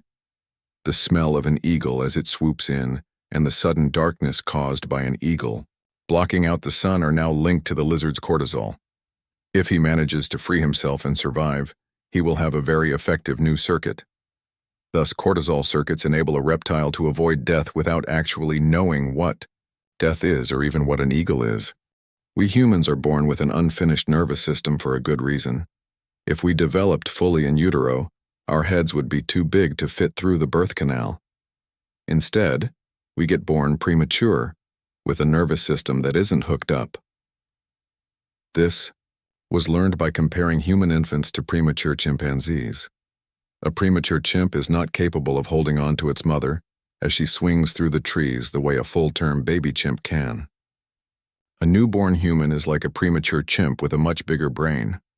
Our brains kept growing bigger as our ancestors succeeded at getting more protein and fat. They thrived on bone marrow from scavenged bones even before they excelled at hunting. Bigger brains led to better hunting methods, more nutrition, and even bigger brains. So our species got born at ever earlier stages of development, with a lot of neurons, but fewer connections between them. A chimpanzee is born with eyes and limbs that are ready to go. Humans link up their sensory organs and musculoskeletal system after birth from direct experience. When a newborn human sees a hand flying in front of her face, she does not know she's attached to that hand, no less that she can control it. We are born helpless, and we hook up our brains gradually during a long period of dependency. This gives us the advantage of adapting our nervous system to the environment we're born into. But it also means we start life with an extreme sense of vulnerability. Fortunately, the vulnerability of the human baby sparked communication. A baby that could call attention to its needs was more likely to survive. Mothers good at interpreting their baby's signals had more surviving DNA. Thus, the ability to communicate was naturally selected for. When we succeed, our needs are met and happy chemicals flow. When we fail, cortisol flows and we look for a way to do something. Eventually, we develop complex communication circuits, but they rest on the core sense that you will die if you are not heard. You don't think this in words, but you think it with neurochemicals. When you were born, you experienced pain that you couldn't do anything about. The resulting cortisol made you cry. That worked. It got your needs met. A newborn doesn't cry as a conscious act of communication. It doesn't cry because it knows what milk is. It cries because that's one of our few pre-wired circuits. A baby soon learns to stop crying because it recognizes signs of relief from its past. It stops crying before its needs are actually met because it has linked attention to relief. But a baby learns that attention can vanish as quickly as it came. Social support disappears for reasons a baby doesn't understand. When a baby feels safe, it ventures out to explore, and pain strikes again in some unexpected way. We must explore beyond the cocoon of social support to wire up our brains, so we experience threat and learn to manage it. No amount of nurturing can protect us from the reality of human vulnerability. Your early circuits remain with you today. Your early vulnerability circuits are still there.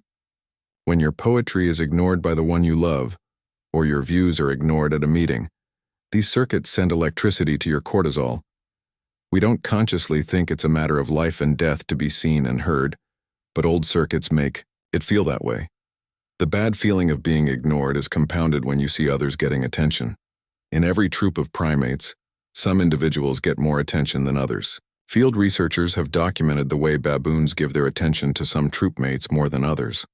Laboratory researchers find that chimpanzees will exchange food for a chance to look at photos of the alpha chimp in their group.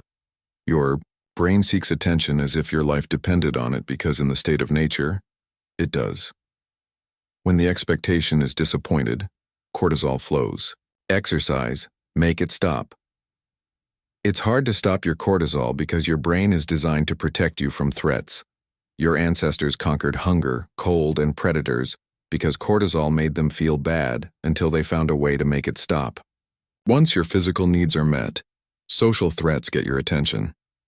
That's why you feel like your survival is threatened when anything reminds you of social frustrations you experienced in youth.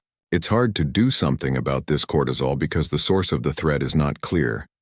It helps to focus your attention elsewhere, which is why we develop habits that distract us from cortisol. Some of these happy habits are good for you in the long run, and others are not. Pulling your hair out when you feel bad is not sustainable, but weaving a basket is. Hopping on a plane to Vegas is not sustainable in the long run, but chatting with your Aunt Millie is. Notice the habits you use to shift out of distressing thoughts. Consider the consequences of each habit and decide whether it serves your long-term well-being. Cortisol-stopping habits that hurt me in the long run. Cortisol-stopping habits that serve me in the long run. The unquenchable thirst for status. Most people find it hard to believe that their cortisol is caused by status concerns. It's easy to say, I don't care about status, though you can easily see that others care.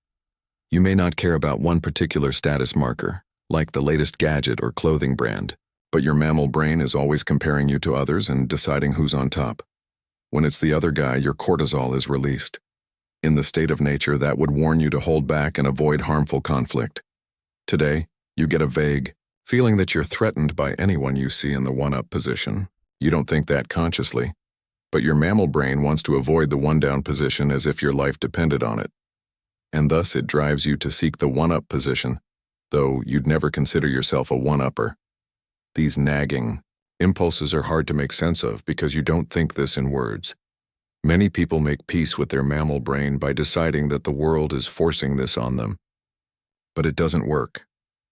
Your one-down feelings are intensified when you feel judged by the world. You are better off knowing that you are participating in the judging. When you know you are creating the do-something feeling yourself, you have power over it. Status in the animal world. It helps to know how animals one-up each other. One simple example is the quest to look bigger. Mammals stand their hair on end without conscious intent because cortisol tightens hair follicles. That's the equivalent of human goosebumps. When your hair stands out, adversaries think you're bigger than you are. Bigger animals seize food, mates, and even babies from smaller group mates, so looking big promotes survival. Bad feelings. Make it happen. Oft-repeated disclaimer. I'm not saying you should do this. I'm saying you have more power over your impulses when you understand them. Animal status consciousness is easy to understand when you know how it happens. When a cow reaches puberty or joins a new herd, she fights each other cow once. If she loses, she associates that cow's smell with pain. If she wins, she feels safe around that cow. Her brain links each herdmate to either her cortisol or her serotonin. That guides her social interactions, as she either submits to avoid pain or dominates to meet her needs. A herd is typically led by an alpha cow, who is the unchallenged, queen for life. When she dies, the more dominant cows will challenge each other for her spot. Then things go back to normal. Cows don't have enough neuroplasticity to keep updating their circuits. Primates do, however. While small-brained mammals typically keep one status ranking for life, big-brained primates challenge the status hierarchy when they think they can win. Monkeys and apes quickly notice when a troop mate shows weakness, and they challenge them over food, mates, or just who gets the good seat. That doesn't mean they fight all the time. They still avoid fighting when they anticipate pain. They use their big brains to build social alliances that threaten rivals with pain. Research shows that each primate in a group is aware of its own status in relation to each other troopmate, and the relative status of any two third parties. When conflict changes those rankings, each brain rewires itself to reflect the new status hierarchy. The rewards for status are often quite small, but they get the brain's attention when it's not busy meeting a more urgent need.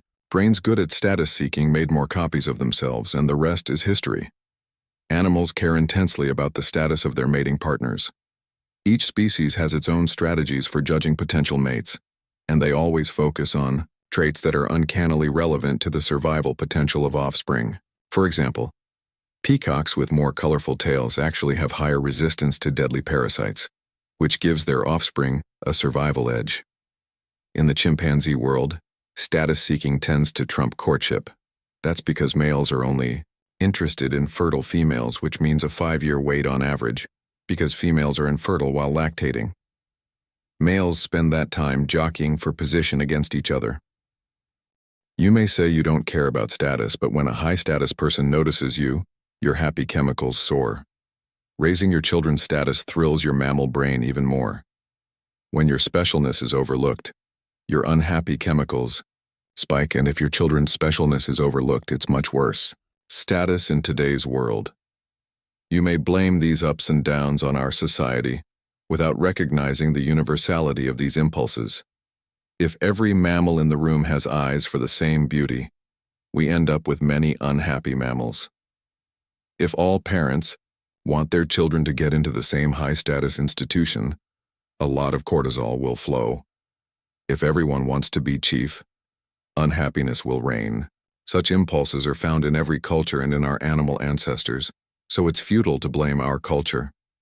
Your feelings about your status are independent of your socioeconomic circumstances. Imagine you're a high-priced lawyer with a lot of formal status trappings. Every minute of your waking life is spent kowtowing to clients and senior partners and anyone who can help your career. Everywhere you look, you see threats that could destroy your career. You do not feel dominant. You might actually be happier if you were a bus driver who rules the bus all day and then rules the roost at home. Status does not come from fixed labels and abstract words. It's the feeling you get when you interact with others. Those feelings change from moment to moment as we go through our day, but they depend heavily on the circuits we've already built. We tell ourselves that status doesn't matter and everyone is equal, but each brain keeps monitoring how it stacks up against others. Expectations build from experience. When your expectations are exceeded, happy chemicals flow. When your expectations are disappointed, it feels like a survival threat, even if you consciously know better. Everyone is sensitive to slights because everyone wants to be special. The urge for specialness might seem annoying in others, but in yourself, it just feels like fairness. Exercise. The urge to be special. Being special promotes survival in the state of nature. Your mammal brain seeks specialness as if your life depended on it. Whatever made you feel special when you were young triggered happy chemicals that connected neurons. These connections trigger expectations about how to survive. When your expectations about specialness are disappointed, it feels like a survival threat. It's easy to see this in others, but hard to see in yourself. We imagine ourselves having good reasons for our motivations, but a quest for specialness does not sound like a good reason. This leaves us confused about the reasons for our neurochemical ups and downs. Small social disappointments can give you the feeling of grave danger without knowing why. These surges have less power if you know where they come from. Make a habit of noticing the urge to be special in yourself and in others. Instead of denying this urge, notice your expectations and the unhappiness you feel when your expectations are disappointed. Although it's tempting to condemn yourself for these feelings, you can honor the mammalian energy that kept your ancestors alive. Notice examples of the urge to be special in others, the urge to be special in yourself, the urge to be special. In your ancestors' disappointments in the quest for specialness, your brain compares itself to others even if you wish it didn't. In the state of nature, comparing yourself to others promotes survival. It protects you from getting into fights that you are likely to lose. When your brain sees you are weaker than another individual, it releases cortisol to remind you of the risk. This helps you hold back, despite your urge to promote your survival interests. Unhappy chemicals help us inhibit our urge for dominance and thus get along with groupmates. We need unhappy chemicals, as much as we'd rather live without them. The cortex's role in threat seeking. The human cortex creates abstractions that feel real. We can terrorize ourselves with our own thoughts because of our ability to activate circuits internally, instead of just relying on inputs reaching the senses. For example, you can begin to sweat just thinking about an upcoming work presentation, even though you're not actually in the room ready to begin talking. This allows us to imagine future threats and take action to avoid them. We can even imagine our own mortality. We know something will kill us, even though we don't know what. This motivates us to keep seeking potential threats instead of just waiting for our senses to report what's there. The chemical roller coaster of threats identifying a potential threat feels curiously good. You're like a gazelle that smells a lion and can't relax until it sees where the lion is. Seeing a lion feels good when the alternative is worse. We seek evidence of threats to feel safe, and we get a dopamine boost when we find what we seek. You can also get a serotonin boost from the feeling of being right, and an oxytocin boost from bonding with those who sense the same threat. This is why people seem oddly pleased to find evidence of doom and gloom. But the pleasure doesn't last because the do-something feeling commands your attention again. You can end up feeling bad a lot even if you're successful in your survival efforts. A big cortex has a big threat response. A small cortex scans for threats it has actually experienced, but a big cortex like a human's can build chains of associations from bits and parts of actual experience. You can think about a future that you can't smell or touch. You can imagine disaster scenarios quite distant from your physical reality. And you can imagine what the world will be when you are gone. Knowing the world will go on without you someday is more distressing than we realize. It's so upsetting that you're tempted to imagine the world ending when you end. Then you won't be missing anything. I noticed this conundrum at a lecture on future energy reserves. When the speaker presented a chart projecting world energy reserves 100 years from now, everyone in the audience had to imagine a world they would not be part of. The threat of collapse found a receptive audience.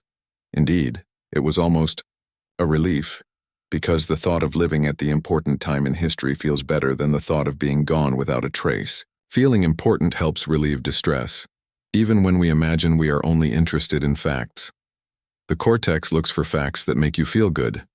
Your cortex promotes survival by looking for logical explanations of what your mammal brain feels is true. If you feel that things are falling apart, for example, you will find evidence that things are falling apart and overlook evidence of things going well. A big cortex attached to a mammal brain can easily conclude that the world is going to hell in a handbasket. More on this in my book Beyond Cynical, Transcend Your Mammalian Negativity.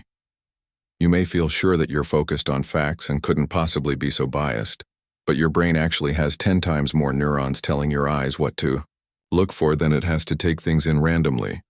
That is, 10 times more neurons send information from the cortex to the eyes than from the eyes to the cortex. We are designed to scan for inputs we've already experienced as important, rather than wasting our attention on whatever comes along.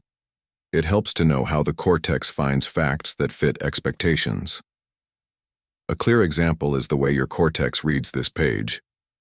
It does not just take in details passively, it generates expectations about the chunk of detail that will come next, based on past experience. Dopamine is released when you see a chunk that matches your expectations. You extract meaning and move on to generate an expectation about the next chunk. If a chunk fails to match your expectations, cortisol is released, which prompts you to take a closer look before you create meaning and move on. You're not conscious of generating expectations before you read a word, but you'd never be able to read if you didn't. Expectations versus reality. Your expectations are neural pathways that light up in anticipation of sensory inputs. This makes a smooth flow of meaning possible. Which expectations you activate depend on your stock of life experience and the neurochemicals you're experiencing at the moment. Your cortex is always making predictions about future pain and future rewards. But anticipated rewards don't always materialize, which is another source of cortisol. Your cortex can imagine a better world that makes you happy all the time, but you fail to find this utopia. Reality is often a disappointment, and it's hard to understand the role of your expectations because your cortex generates them so effortlessly. A lizard never thinks something is wrong with the world, even as it watches its young get eaten alive. It doesn't tell itself something is wrong with the world because it doesn't have enough neurons to imagine the world being other than what it is. It doesn't expect a world in which there are no predators, so it doesn't condemn the world for falling short of expectations. It doesn't condemn itself for failing to keep its offspring alive. Humans expect more, and we do something about it. That's why we end up focused on our disappointments instead of saluting our accomplishments. Exercise. What are your expectations? Life feels good when it exceeds your expectations, and bad when it falls short of your expectations. Your ups and downs depend heavily on your expectations, so it's important to understand them.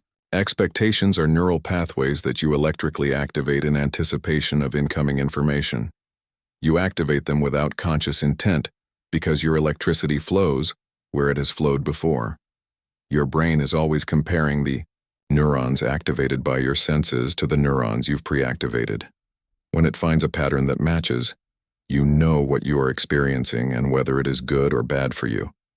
Your emotions are easier to make sense of when you learn to notice your expectations.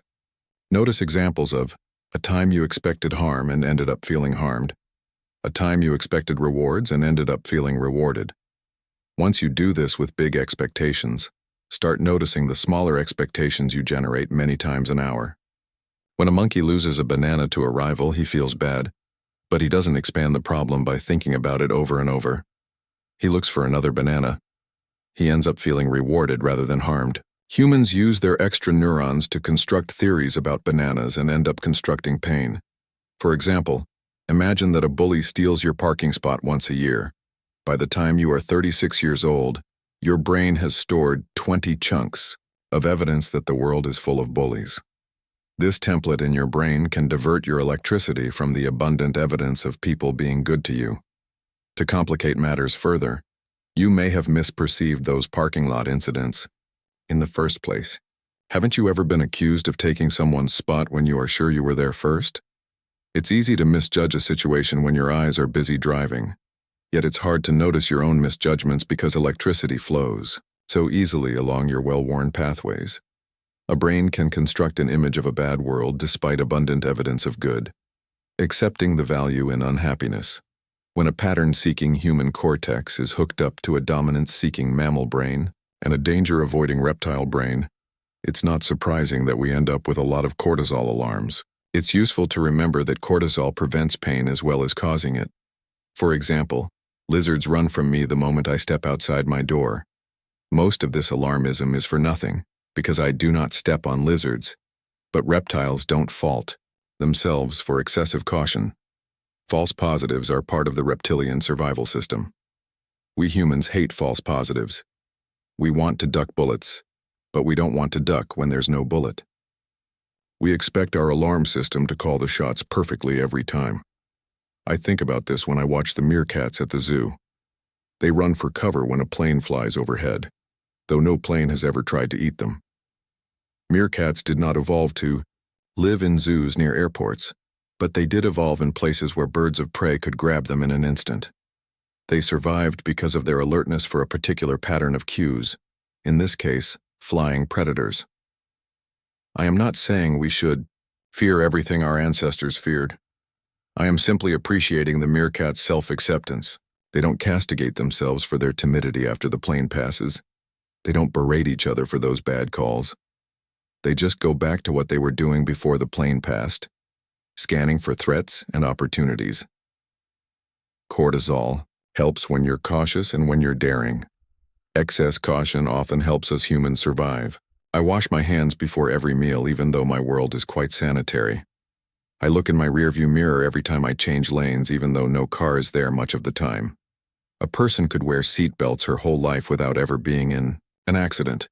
Anticipating threats helps us prevent unhappiness in the long run. But over-reliance on this strategy can leave you with endless hand-washing and mirror-checking habits. Sometimes the best strategy is to approach a potential threat and gather information. Cortisol helps you do that too. It frees you to try new things and still have an effective warning light when you've gone too far. Accepting the bad feelings. Cortisol sounds harsh, but the alternative is worse. You can end up unhappy about being unhappy. Instead, you can accept your own warning system, though it sometimes overreacts to patterns that resemble past threats. You can change and adapt. When I wish my cortisol would stop, I think about feral pigs. These are pigs that have escaped from farms and returned to the wild. They fascinate me because feral pigs start developing the features of wild boars once they start meeting their own survival needs. Their snouts grow bigger when they use those snouts to root for food. Their fur grows longer when they need it for shelter from the cold. In short, the bad feeling of hunger and cold triggers the strengths the pigs were meant to have. You can trigger the strengths you were meant to have when you understand your threat responses. 4. The vicious cycle of happiness. The slide from happiness to disappointment. Imagine you're receiving a Lifetime Achievement Award from the Institute of Human Magnificence. You hear wild applause as your name is called. It feels great.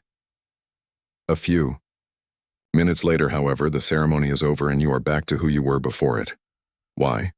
Because your happy chemicals have been reabsorbed. Though you may enjoy some more when you reminisce, your brain will go back to scanning for potential threats as well. And it will find some. Was my speech well received? What if they hate my next project? Why didn't my friends come to the ceremony?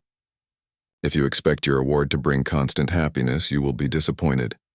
Everyone's happy chemicals droop, which is why everyone looks for ways to stimulate more. That's how our brain is designed to work. Even if you discovered a new planet, the happy chemical surge would not last.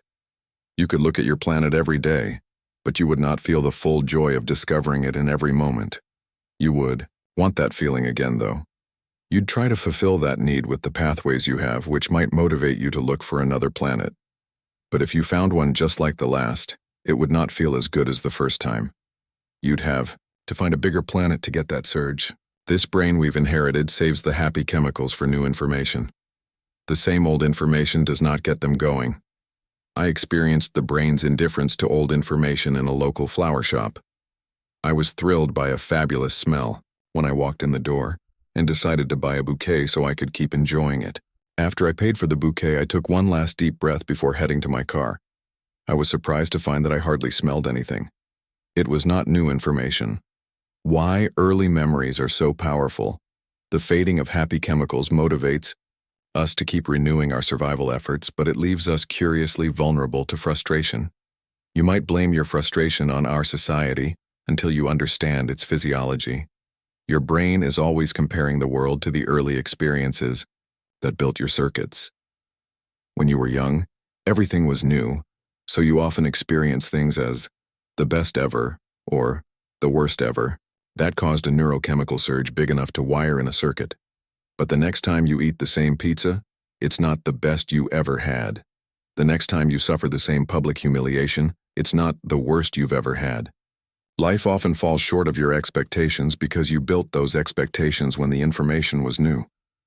I feel a surge of joy when I smell coffee beans grinding, but if I comment on the smell to the baristas, I've often found that they don't know what I'm talking about. If I got a job at a coffee shop with the expectation of feeling joy all the time, I would be disappointed. Each of the happy chemicals disappoints in its own way. This chapter explores dopamine disappointment, oxytocin disappointment, endorphin disappointment, and serotonin disappointment. Then we will examine the vicious cycle that results when we rush to relieve bad feelings. By stimulating good feelings, you can build a virtuous cycle instead when you understand these impulses. Dopamine disappointment. Dopamine is triggered by new rewards. That's why the first lick of an ice cream cone is heaven. 10 licks later, your attention wanders. You start thinking about the next thing on your agenda, and the next. You still love the ice cream, but you don't feel it as much because your brain doesn't see it as new information. Your brain is already looking for the next great way to meet your needs. Old rewards, even creamy, delicious ones, don't command your brain's attention. Scientists call this habituation. The joy in the new. How can a person be happy with a brain that habituates to good things? Philosophers have long contemplated this dilemma, and now scientists and even gastronomists are getting into the act. The top-rated restaurant in America is based on the science of pleasure. The French Laundry serves only small plates because, according to founder and head chef Thomas Keller, a dish only pleases the palate for the first 3 or 4 bites. After that, you are just filling up instead of experiencing ecstasy. So, the famous California wine country establishment triggers joy over and over by sending a lot of tiny new dishes to your table. What if you went to the French Laundry and fell in love with one particular dish? Imagine that you persuaded the chef to make you a full plate of it. When it comes, you dive in with excitement. But after a few bites, you're disappointed. You wonder if they messed up. Maybe they did something different.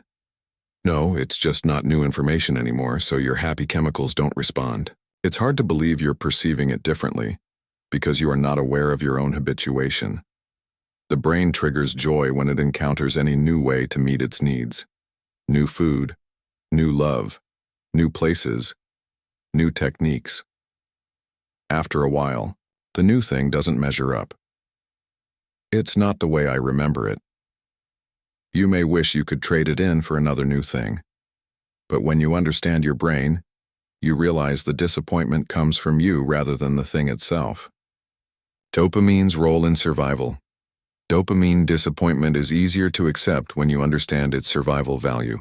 Imagine your ancestor finding a river full of fish. He's very excited as he runs back to tell his clan about it. Dopamine creates the energy to run back, and the memory to find the spot again. Then its job is over. Your ancestor might feel happiness in other ways. His serotonin might surge when he thinks of the respect he will get for his find. His oxytocin might activate when he thinks of the shared pleasure of feasting. But his dopamine will dip unless he finds an even bigger run of fish. He will look hard for more fish because he knows how good it feels. Facing a dopamine dip. When your dopamine dips, you suddenly notice your cortisol, so you're more aware of threats.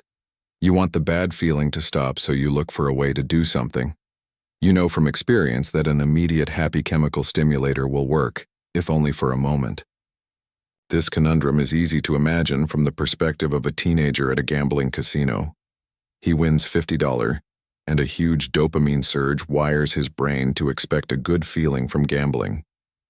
The next time he feels bad, the idea of gambling pops into his head. But when he goes, the great feeling doesn't happen. He keeps expecting it though, so he keeps gambling. Soon he's feeling bad about all the money he lost. The bad feeling drives him to look for a way to feel better, which activates the thought of more gambling.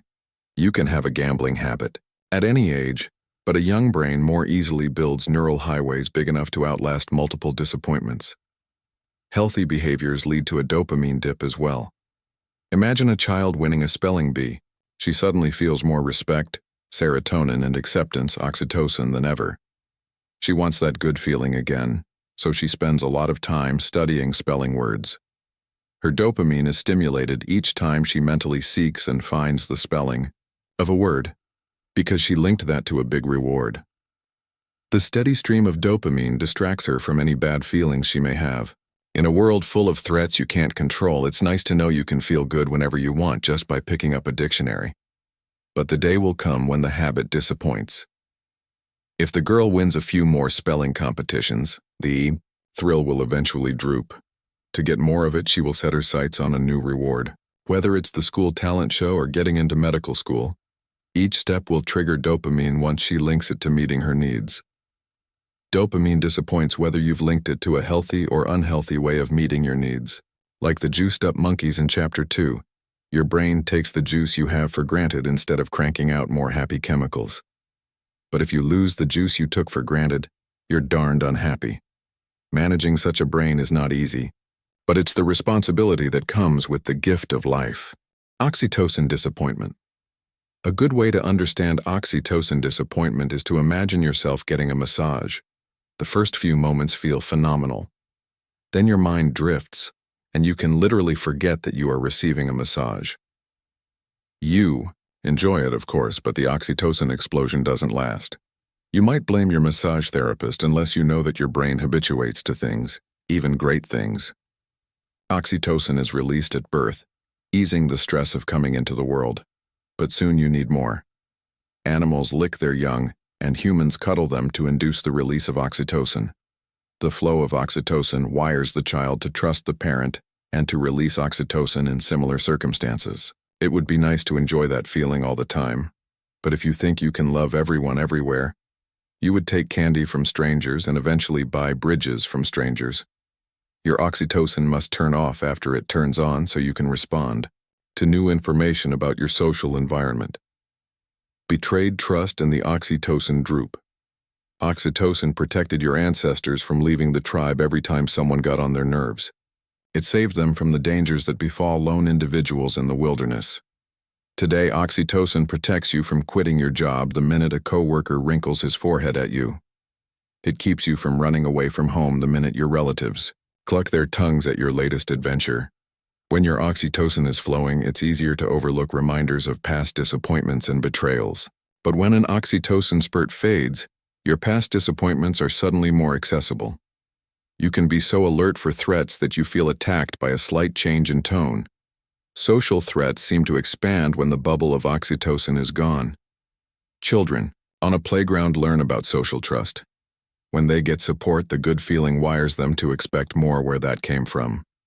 When their cortisol is triggered, they learn not to expect support in certain quarters. If a classmate helps you with homework, you feel good and a path to your oxytocin is paved. But if a trusted companion insists on copying your homework, you have a dilemma. Unhealthy alliances and oxytocin. Disappointment. Oxytocin creates the bonds that lead to gangs, wars, battered spouse syndrome, and perjuring yourself to protect allies from the consequences of their actions.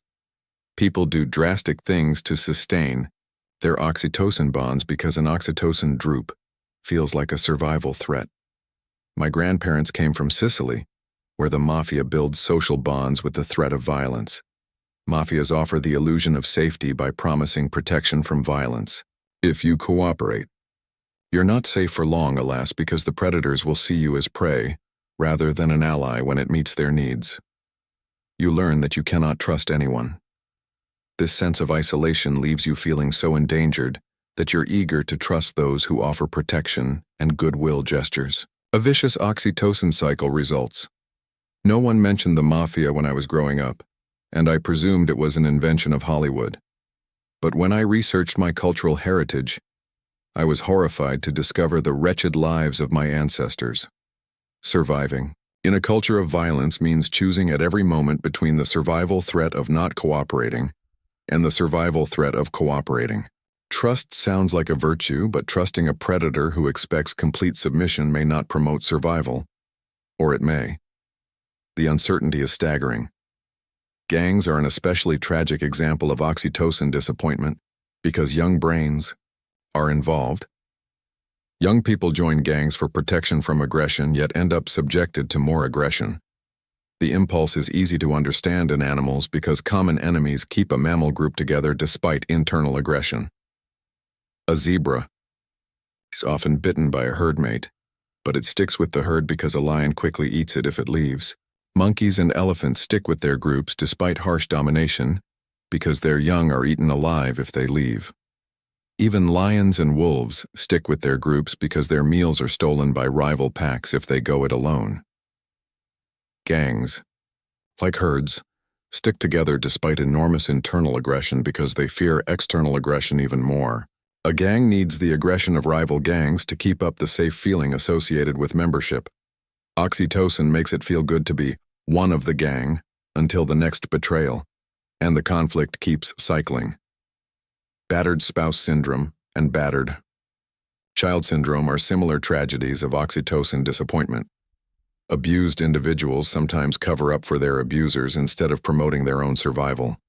They blame themselves for the betrayal of trust and desperately seek ways to rekindle it. Instead of building new trust with new people, they keep trying to build it with the abuser because they're wired to expect good feelings from them. An alcoholic looking for someone to drink with is another example of oxytocin disappointment. People seek trust from those they expect to give it to them.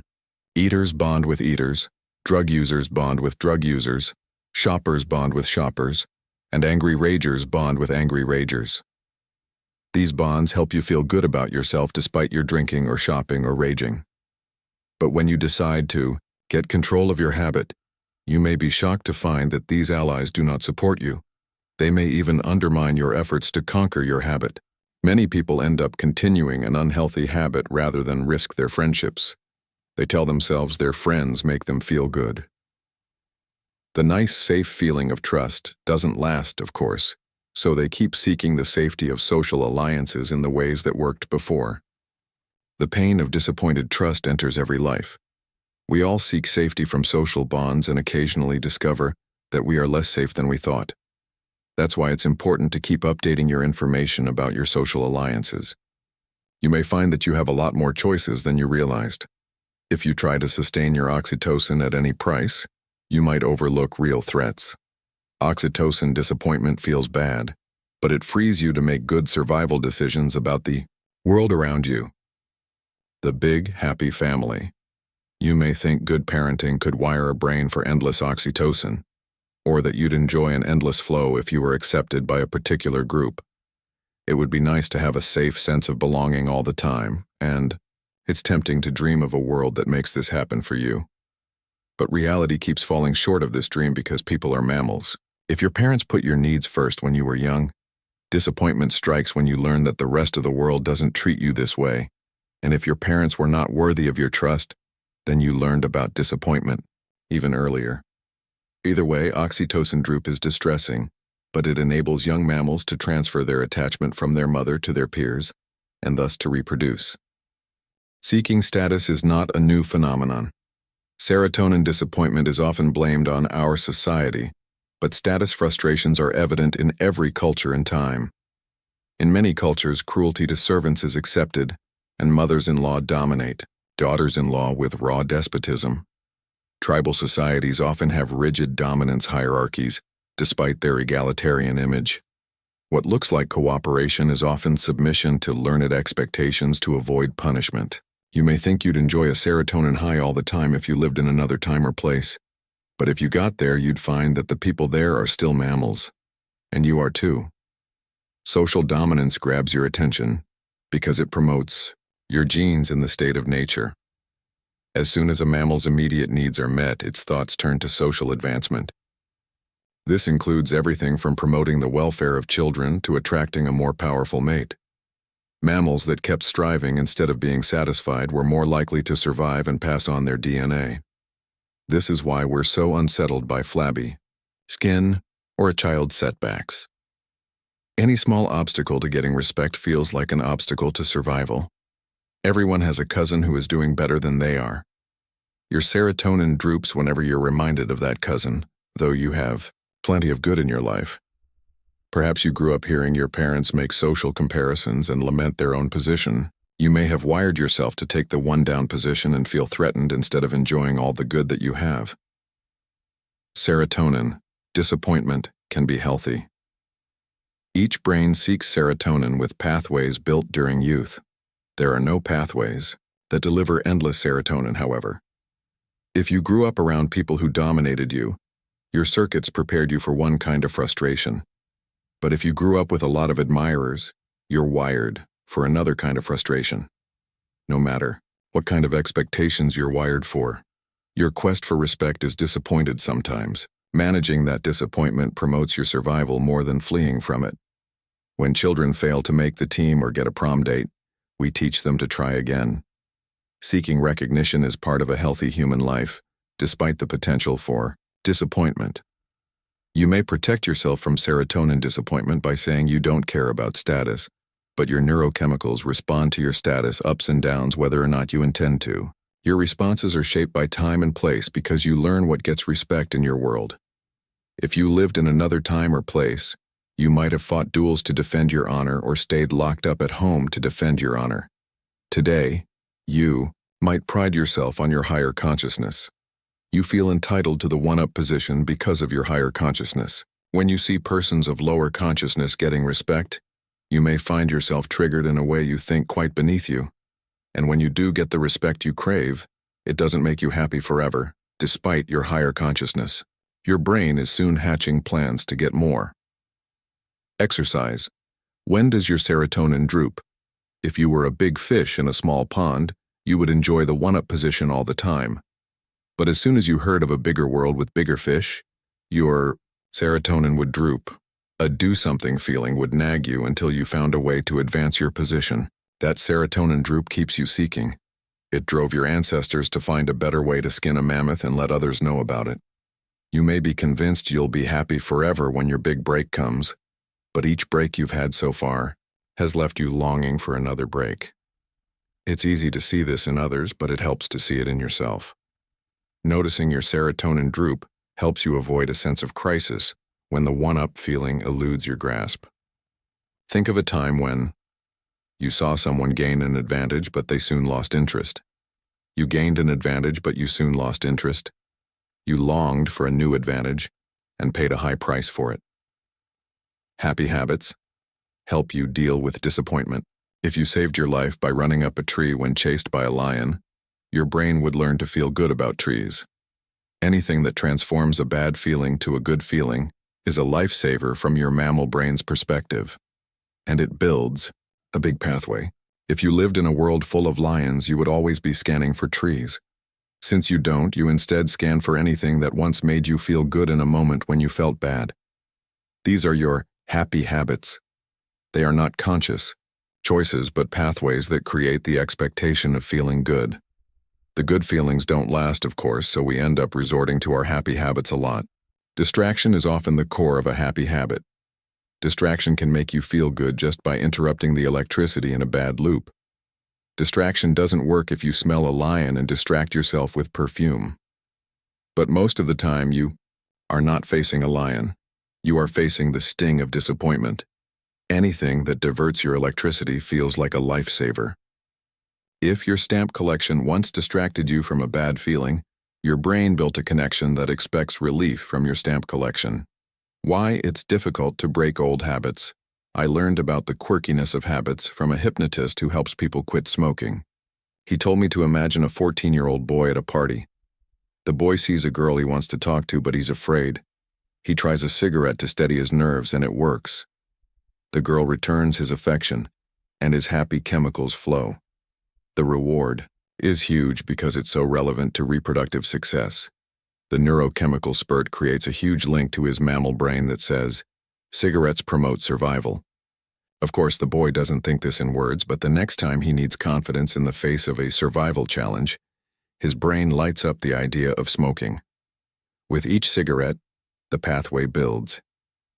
Years later, when he tries to quit smoking, the insecurity of the 14-year-old boy at a party surges up because it has nowhere to go without the cigarette pathway. His inner mammal feels like he's threatening his own survival when he resists the urge for a smoke. He must build a new happy habit in order to live without the old one. Fitting, and you may have dreamed of joining a group that would make you feel good forever, and then felt disillusioned when you were finally accepted by it. It's easy to idealize people from afar, especially people whose protection you seek. Once you gain admission, you see that these people are, well, mammals. You might start thinking that another group or organization would make you happy forever. A vicious cycle can result. Making new pathways to turn on your oxytocin will help break that cycle. Knowing your group. Most species have distinctive markings that instantly separate members from non-members. An antelope with one black stripe on its butt can instantly distinguish itself from antelopes with two black stripes or one black and one white stripe.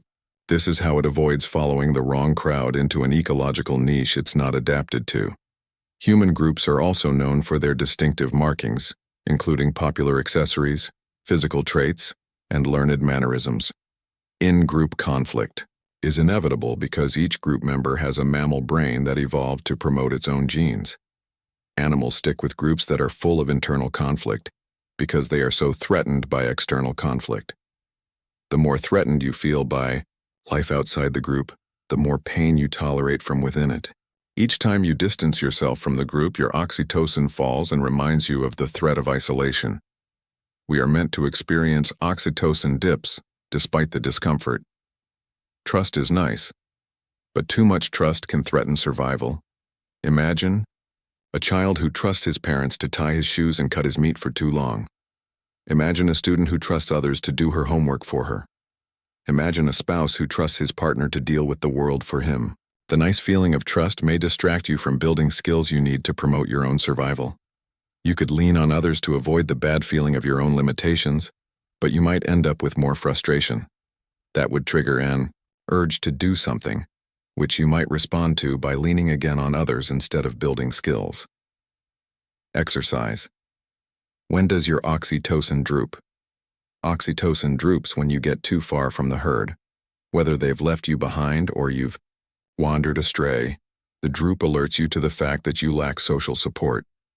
Suddenly, it feels like you're facing survival threats alone. It would be nice to enjoy the good feeling of social support all the time, but if you stayed with the herd every minute, you'd miss out on other things. We are designed to find the best way to meet our needs instead of just following other people's quest to meet their needs. Losing support is distressing, but we are not meant to enjoy a constant stream of oxytocin. We are meant to balance the urge for social support against our other long-term needs. You can learn to notice your own skill at doing that. Notice examples of a time when you felt endangered by a lack of social support, a time when you lost trust in your social support, a time when you strayed from social support to seek other rewards. Serotonin disappointment. When people respect you, serotonin surges and it wires you to expect more good feelings in similar ways. But after a while, the same old respect doesn't thrill you. You search for a way to get more using past experience as your guide. Sometimes you fail to get the respect you seek, despite your best efforts. When other people are trapped in a quest for approval, it's easy to see, especially when it's people you don't like. You see how their quest for status soon leads to an even bigger quest. It's hard to notice your own brain caught in this natural quest. Animals help us understand the brain's urge for more social status as soon as the last serotonin boost droops. When a monkey asserts herself for a banana, the food is soon digested and she must assert herself again to make enough milk for her children to survive. The quest for social importance. When you go to a shop or a restaurant, the staff treats you with a deference that you don't get in the rest of life. Most of the time, the people around you are as convinced of their cause as you are of yours. If you count on getting deference from others to feel good, you may end up disappointed. When you see people angling for the best table, You may think they are foolish. After all, you know that seating arrangements are not a matter of survival. But when you fail to get a good seat, it seems different. Your mammal brain is always monitoring your social position and reacting. It did not evolve to say, I'm important enough now, I can just relax. It evolved to keep advancing your prospects. That's why a person who buys the latest status object feels frustrated when others catch up. A person who gets her dream job soon focuses on the next dream job. A person who wants to save the world sees a world that's ever more desperate for his saving. Making the world look bad helps him feel good about his contribution. A person who controls others wants them to comply faster to more arbitrary commands. The quest for respect can have positive consequences as well as negative ones, and much human achievement has been fueled by it. But however you attain your badge of status, the good feeling soon passes, and you long for a bigger badge of status. When your serotonin dips, it may feel like something is wrong with the world. When you get the badge of status you seek, the world looks all right. For a little while. You may think you'll be happy forever once your poetry is published in the New York Times, but your mind would soon seek the next bit of recognition if it did. The brain learns to feel important in a particular way, and then it looks for more of that feeling. When Marlon Brando wails, I could have been a contender in On the Waterfront, you believe he'd be happy if he'd won a boxing title. But in all probability, he would have contended for more once he got it. And when you watch Downton Abbey or Game of Thrones, you may consciously hate the powerful, but your mirror neurons enjoy that sense of power, so you go back for more. We often hear about Hollywood stars who go into a tailspin when their popularity wins. I used to be confused by this. Isn't one mega hit enough to make a person happy, I wondered. Now I understand that the good feeling of a mega hit trains the brain to seek that particular way of feeling good. If you end up feeling bad instead, you don't see how you created the disappointment. You can blame the ruthlessness of the industry, the fickleness of the public, and the incompetence of management without recognizing your brain's habit of seeking serotonin in ways that worked before. This theme pervades private life as well as the movies. Each person seeks respect from those around them in ways they expect to work. Some people impose their wishes on others just for the pleasure of it. And when the pleasure ebbs, they impose again. If they fail to get that deference from others and face the world without the serotonin boost, they crash and burn. Rescuing others is a popular way to seek respect. Making yourself a hero is a relatively reliable way to feel important, and it helps you avoid conflicts that would erode respect. But the good feeling soon passes, and you have to rescue again. Rescuers can be so eager to feel heroic that they reward bad behavior in others. The result is more bad behavior, which a hero might interpret as a greater need for their rescue efforts. The codependent partner of an addict is the most familiar example. The spouse or parent ends up enabling the addiction, but she keeps doing it because rescuing others is the way her brain has learned to feel important. Winning the love of a higher status person is another widespread strategy for stimulating serotonin. We don't mix love and status consciously, but when a high-status person of the right gender notices you, your brain lights up. Even bonobos, the apes known for sexual dynamism, compete vigorously for high-status partners. Once that trophy partner is yours, however, your serotonin stops surging. It would surge again if you found an even higher-status love object.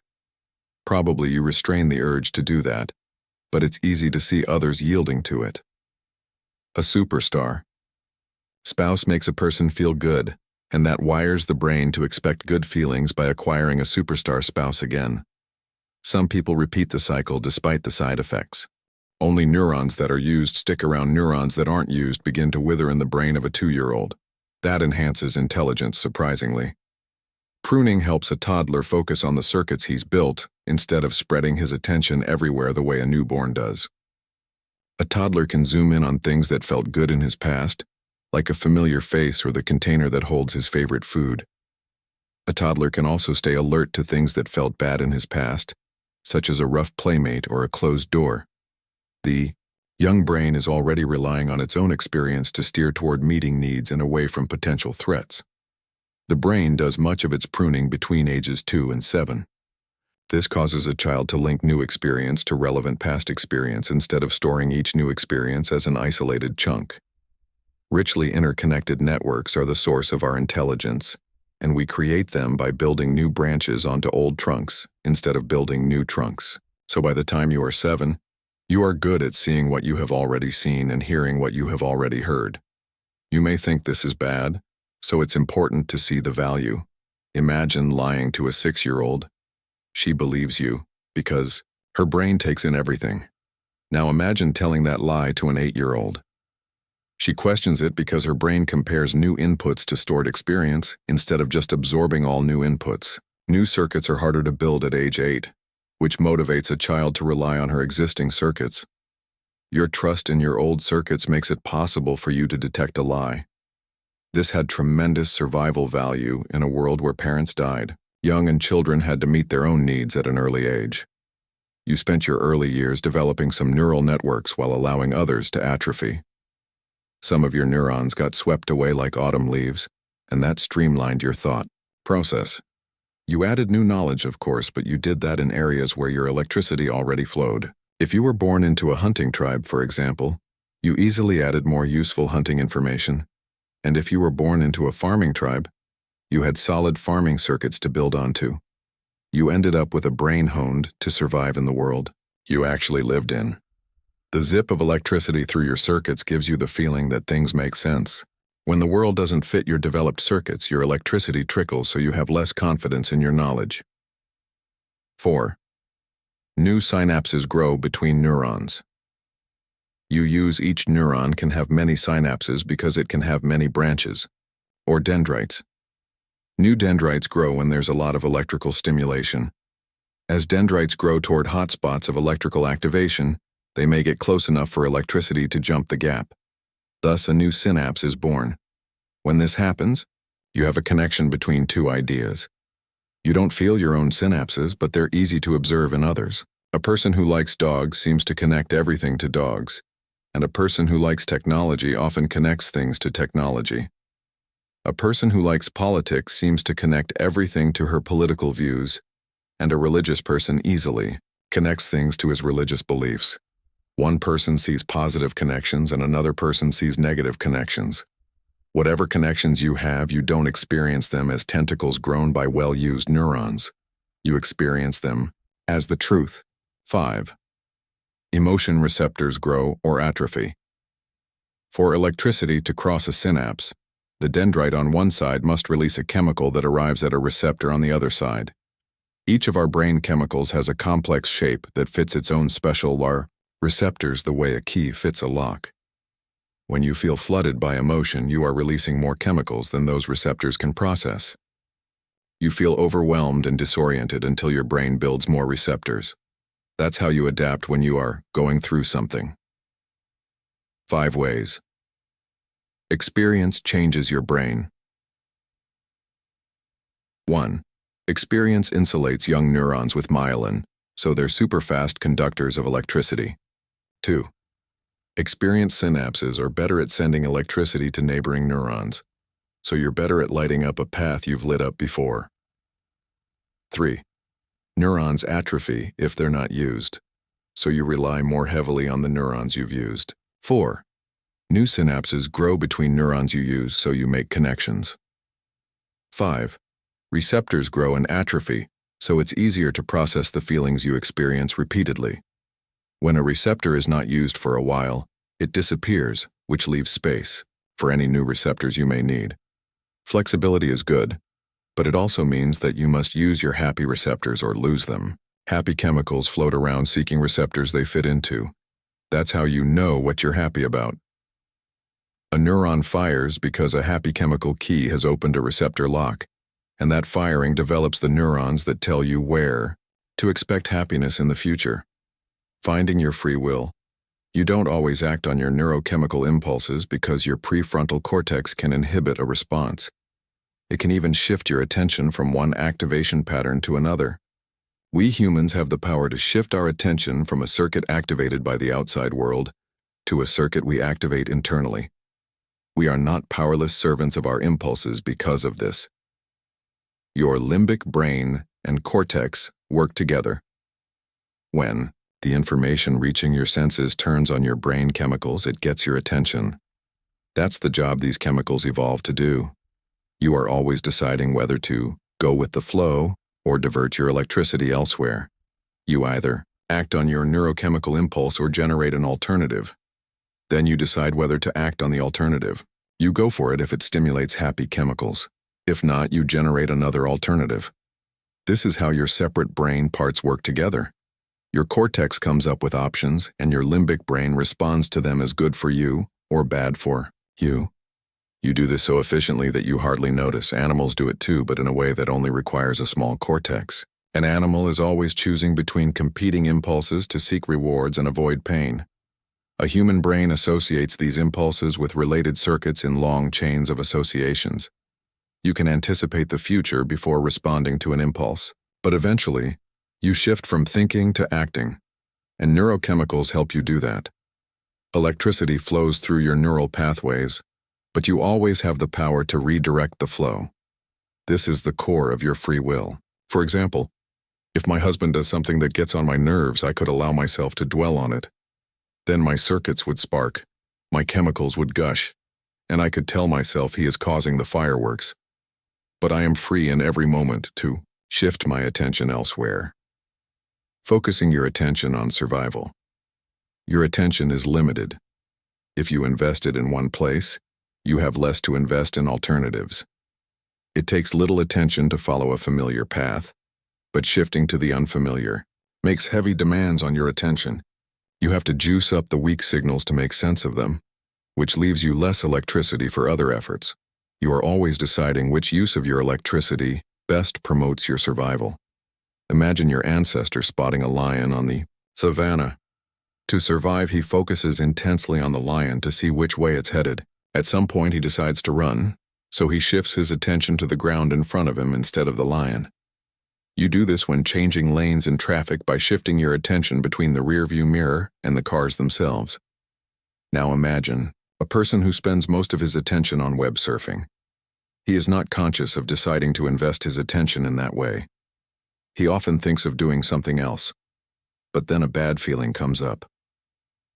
A shift back to web surfing relieves the bad feeling, creating the impression that it promotes his survival. His connections facilitate this flow, but he is always free to shift his attention elsewhere. The brain often generates conflicting impulses. You want to eat pizza, and you don't want to. You want to write your opus, and you don't want to. You want to call your mother, and you don't want to. You are always deciding which impulse to act on and which to inhibit. An ape is always doing that too. When an ape sees a juicy mango, she wants it, but she also wants to avoid being bitten by the bigger ape next to her. She inhibits the impulse to grab while assessing all the survival-relevant information around her. You have more neurons than an ape, especially in the important prefrontal cortex. You can consider more options, and you can even generate options in your mind that you've never experienced in the sensory world. It all depends on where you direct your attention.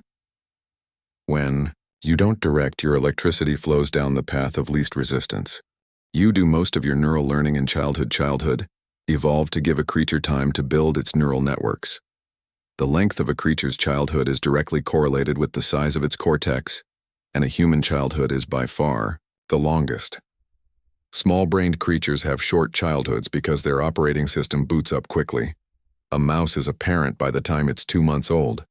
A giraffe hits the ground running because it crashes 4 feet from the womb to the ground, and in a few weeks it can do almost everything an adult can do. Primates have a very long childhood by comparison.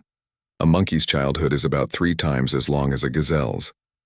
An ape's childhood is triple that of a monkey. A human childhood triples an ape's. The more neurons you have to maintain, the longer it takes to connect them in ways that promote survival. Childhood is metabolically expensive because it reduces the number of offspring a mother can have. But natural selection does not favor shorter childhoods as you might expect. Longer childhoods evolved over time because natural selection rewards survival skills learned from life experience. Childhood frees an organism from the burden of meeting its needs, so it can learn to meet its needs gradually by interacting with its environment. Animals with short periods of early dependency need inborn survival skills, so they can only survive in the ecological niche of their ancestors. They typically die outside that niche. Humans are born ready to adapt to whatever niche they're born into. But once you build those adaptations, you're designed to rely on them as if your life depends on it. This is why it's hard to unlearn a happy chemical strategy once you've learned it. Look back at your childhood to find the source of your circuits. We don't usually associate childhood with survival skills. After all, children don't learn how to get a job with good benefits, or a mate that will impress your friends. We often presume childhood habits have nothing to do with adult life, but early experience tells you how to feel good and avoid feeling bad, and that is the navigation system that pilots a brain through adult challenges. When your boss makes you feel bad, you may want to fight or flee, but your navigation system reminds you that you need support, so you reconcile with your boss.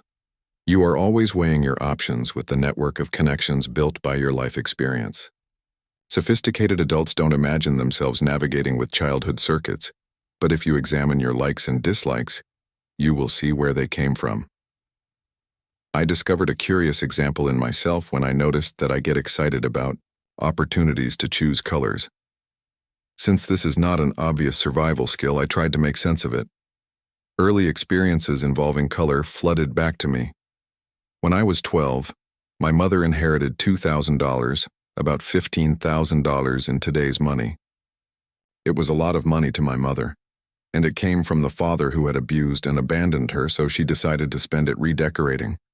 She showed me color swatches and asked my opinion. This felt good because my mother didn't respect my opinion very often. The happy chemicals told my brain that this was important survival information. I didn't consciously say, choosing colors is a way to get respect. I didn't need to. The respect simply triggered serotonin, which connected all the neurons, active at that moment. More important, my mother was happy and my mirror neurons took it in. She was not happy often, so this was significant information for my brain. Without a conscious interest in decorating, I wired myself to expect more good feeling in this particular way. Of all the ways to feel good in the world, the ones you've already connected are the ones that get your attention. Curiously, my brain had already been primed for this information. When I was in elementary school, my mother gave me a lot of paint-by-number kits. I also made art by gluing mosaic tiles and colored pebbles in the manner popular in the early 1960s. These crafts gave me a feeling of accomplishment and helped me focus on something other than the unpleasantness around me. Repetition and emotion trained my brain to sift and sort colors and feel good about it. Though picking colors is not an important survival skill, my happy chemicals were wired by my unique experience. Of course, I had many other experiences, and together they tell me where to expect rewards and where to expect pain. When I was in high school, I wanted to be an interior decorator when I grew up. Then I got to college and learned that materialism is bad and girl jobs are bad. Saving the world is good, I learned, so I dropped the decorating idea fast. I thought I had become a better person, but now I know I was just mirroring my professors the way I had mirrored my mother. When I got an apartment, I started decorating it. I moved a lot in my 20s, and each time the joy of decorating a new place eased the pain of starting over. When I finally put down roots, I had a curious urge to redecorate again and again. After a while, I realized that another remodeling project would not really meet my needs. So I set out to understand the urge instead of acting on it. I traced the links between one experience and another until the connections made sense. Then I realized that my happy chemical pathways are just accidents rather than eternal truths. My brain connected decorating to survival because it connected my mother to survival. When I figured this out, I looked at color in a new way, as a tool I could use to add pleasure to my work. I enjoy adding color to my website, my slide presentations, my meals, and my clothing. I allow myself to linger over details I'm wired to enjoy. I make good use of the happy chemical infrastructure I have, which activates my happy chemicals without redecorating. I redirect my circuits toward today's needs instead of the needs of my past. We all end up with quirky circuits, like mine, because we build on the connections that are already there. Our happy chemicals pathways feel important, so it's hard to realize that they are just accidents. Anything that turns on your happy chemicals feels precious, which can lead to behaviors that are hard to make sense of. It can even lead to behaviors that are destructive. Though you can't just delete an old circuit, you can connect it in new ways that are better suited to your present reality. It won't happen effortlessly the way it did when you were young, but repetition and emotion can make it happen. The role of happy chemicals in social learning. A mammal's survival depends on social skills as much as physical skills. Small brains are born with the social skills they need, while big brains build social skills from repetition and emotion. Social skills are essential to reproductive success. Though reproduction is not your definition of success, it's what mattered in the world our brains evolved in. The skills involved in reproductive success vary for males and females. A female can only birth a limited number of offspring, and in the past, many of those perished before puberty. The survival of a female's genes depends on her ability to keep her children alive. Social skills can help a female get protection, nutrition, and better paternal genes. A male mammal can promote his genes by creating more offspring and investing less in each one. The quantity strategy rewards males skilled at attracting females and competing with other males. The male and female strategies overlap, of course, and evolution tends to increase the overlap. For both genders, getting respect from your peers promotes survival. Monkey studies show that individuals with more social alliances have more mating opportunities and more surviving offspring, so it's not surprising that the brain built by natural selection seeks social trust by rewarding it with a good feeling. A young mammal builds social skills without effort or intent as it seeks ways to feel good and avoid feeling bad. Children build social skills without insight into their long-term needs. A child seeks social support to meet immediate needs, and, when it succeeds, happy chemicals flow. That paves expectations about future social support. Social learning in your childhood and adolescence. Anything that works gets wired in, even behaviors that could be counterproductive in the long run. If a bad behavior gets a reward, a young brain tags that behavior as useful for survival. If a child gets support when he is aggressive and the support disappears when he's cooperative, a brain can easily learn that aggression is a good survival strategy. If a child gets rewarded when she's sick, and she loses rewards as she gets well, lasting links get built. Your brain doesn't learn from parenting experts and etiquette manuals. It learns from neurochemical ups and downs. Each time you felt rewarded or threatened, you added to the infrastructure that tells you where to expect respect, acceptance, and trust in the future. Adolescence added a layer to your infrastructure. Whatever won respect or attention in your teen years developed big fat circuits because you experienced more myelination then. Likewise, any threats to your respect and attention during these myelin years made a lasting impression. Any success at building social alliances built a pathway, and any threats to your social alliances built a pathway too. Your social circuits are richly interconnected with your other circuits. Social learning even affects basic physiological functions like walking, eating, and even breathing. For example, an infant learns to regulate his breathing when he's held against his mother's chest and he feels her breathe. A newborn lacks a fully developed breathing response, so even breathing requires social support to develop properly. Self-management is also affected by social learning. Children learn to manage their neurochemistry. You do most of your neural learning in childhood evolve to give a creature time to build its neural networks. The length of a creature's childhood is directly correlated with the size of its cortex, and a human childhood is by far the longest. Small-brained creatures have short childhoods because their operating system boots up quickly. A mouse is a parent by the time it's 2 months old. A giraffe hits the ground running because it crashes 4 feet from the womb to the ground, and in a few weeks it can do almost everything an adult can do. Primates have a very long childhood by comparison. A monkey's childhood is about 3 times as long as a gazelle's. An ape's childhood is triple that of a monkey. A human childhood triples an ape's.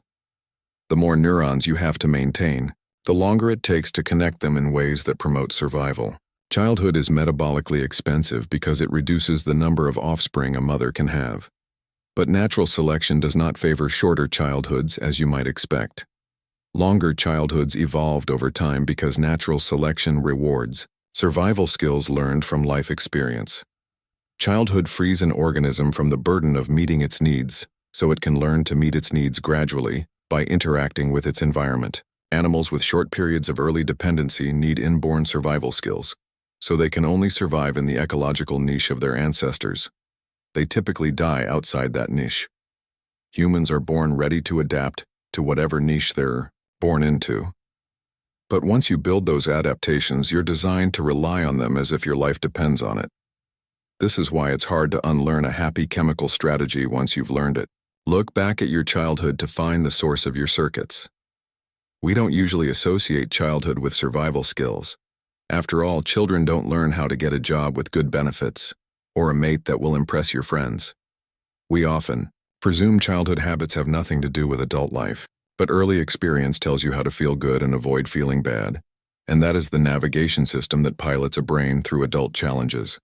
When your boss makes you feel bad, you may want to fight or flee, but your navigation system reminds you that you need support, so you reconcile with your boss.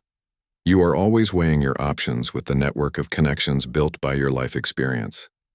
Sophisticated adults don't imagine themselves navigating with childhood circuits, but if you examine your likes and dislikes, you will see where they came from. I discovered a curious example in myself when I noticed that I get excited about opportunities to choose colors. Since this is not an obvious survival skill, I tried to make sense of it.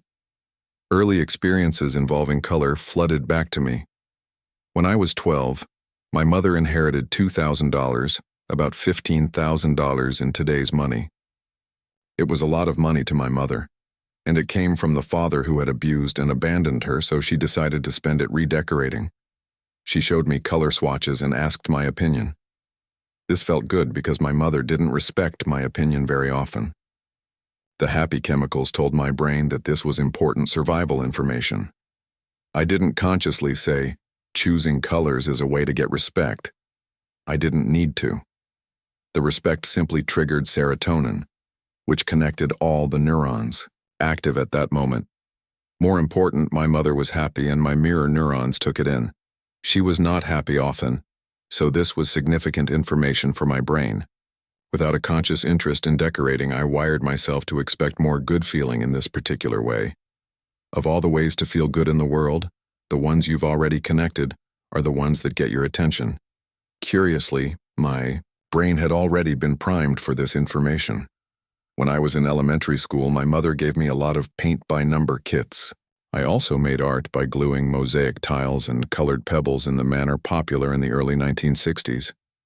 These crafts gave me a feeling of accomplishment and helped me focus on something other than the unpleasantness around me. Repetition and emotion trained my brain to sift and sort colors and feel good about it. Though picking colors is not an important survival skill, my happy chemicals were wired by my unique experience. Of course, I had many other experiences, and together they tell me where to expect rewards and where to expect pain. When I was in high school, I wanted to be an interior decorator when I grew up. Then I got to college and learned that materialism is bad and girl jobs are bad. Saving the world is good, I learned, so I dropped the decorating idea fast. I thought I had become a better person, but now I know I was just mirroring my professors the way I had mirrored my mother. When I got an apartment, I started decorating it. I moved a lot in my 20s, and each time the joy of decorating a new place eased the pain of starting over. When I finally put down roots, I had a curious urge to redecorate again and again. After a while, I realized that another remodeling project would not really meet my needs.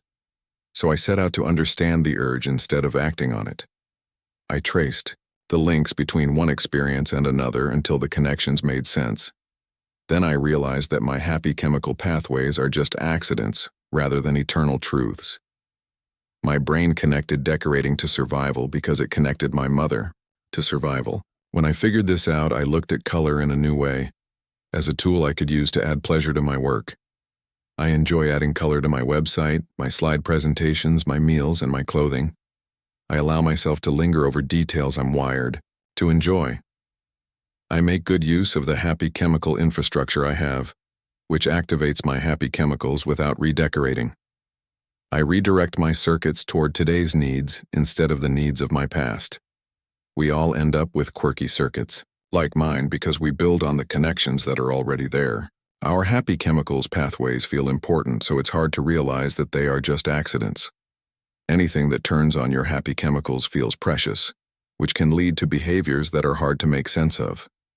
It can even lead to behaviors that are destructive. Though you can't just delete an old circuit, you can connect it in new ways that are better suited to your present reality. It won't happen effortlessly the way it did when you were young, but repetition and emotion can make it happen. The role of happy chemicals in social learning. A mammal's survival depends on social skills as much as physical skills. Small brains are born with the social skills they need, while big brains build social skills from repetition and emotion. Social skills are essential to reproductive success. Though reproduction is not your definition of success, it's what mattered in the world our brains evolved in. The skills involved in reproductive success vary for males and females. A female can only birth a limited number of offspring, and in the past, many of those perished before puberty. The survival of a female's genes depends on her ability to keep her children alive. Social skills can help a female get protection, nutrition, and better paternal genes. A male mammal can promote his genes by creating more offspring and investing less in each one. The quantity strategy rewards males skilled at attracting females and competing with other males. The male and female strategies overlap, of course, and evolution tends to increase the overlap. For both genders, getting respect from your peers promotes survival. Monkey studies show that individuals with more social alliances have more mating opportunities and more surviving offspring, so it's not surprising that the brain built by natural selection seeks social trust by rewarding it with a good feeling. A young mammal builds social skills without effort or intent as it seeks ways to feel good and avoid feeling bad. Children build social skills without insight into their long-term needs. A child seeks social support to meet immediate needs, and when it succeeds, happy chemicals flow. That paves expectations about future social support. Social learning in your childhood and adolescence. Anything that works gets wired in, even behaviors that could be counterproductive in the long run. If a bad behavior gets a reward, a young brain tags that behavior as useful for survival. If a child gets support when he is aggressive and the support disappears when he's cooperative, a brain can easily learn that aggression is a good survival strategy.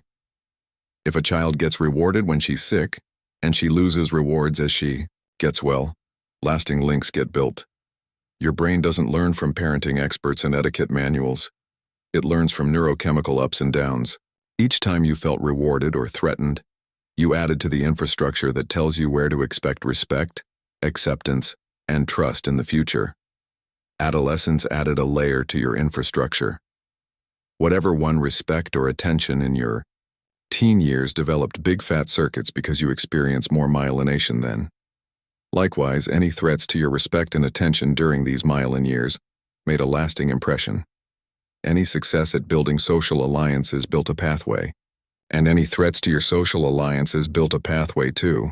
Your social circuits are richly interconnected with your other circuits. Social learning even affects basic physiological functions like walking, eating, and even breathing. For example, an infant learns to regulate his breathing when he's held against his mother's chest and he feels her breathe. A newborn lacks a fully developed breathing response, so even breathing requires social support to develop properly. Self-management is also affected by social learning. Children learn to manage their neurochemistry. An example, sticking with it. Here's a simple example. Fred wants to control his alcohol use. He decides to substitute a new pleasure with fewer side effects. He looks around for something that can grow on him and remembers how he enjoyed sketching. When he was young, he resolves to take out his sketch pad every time he feels like drinking. The goal is not to be good at sketching, but to be good at shifting his attention elsewhere when he thinks of drinking. Of course, Fred doesn't feel like sketching when he longs for a drink. In fact, he feels bad as he sketches and thinks about what he's missing. But he resolves to live with the bad feelings for a while. He plans to do this for 2 months because he has a big event on the calendar then. At first, he hates his sketches, and he hates the feeling of denying himself a drink, but he sticks to his plan whether or not it feels good immediately. After a while, his sketching time starts to feel like a gift rather than a burden. Fred learns that the unhappy feelings soon pass. Best of all, he discovers the joy of being alert and responsible. Before the 2 months are over, he stops looking at the calendar. His sketching circuit has grown big enough to compete with his alcohol circuit. Now he knows how to feel good without a drink. He knows it physically as well as cognitively. Sketching was simply a way to do something once his do-something feeling started flowing. Fred is so pleased with his remodel that he can't wait to build another new circuit. An example: finding what works for you.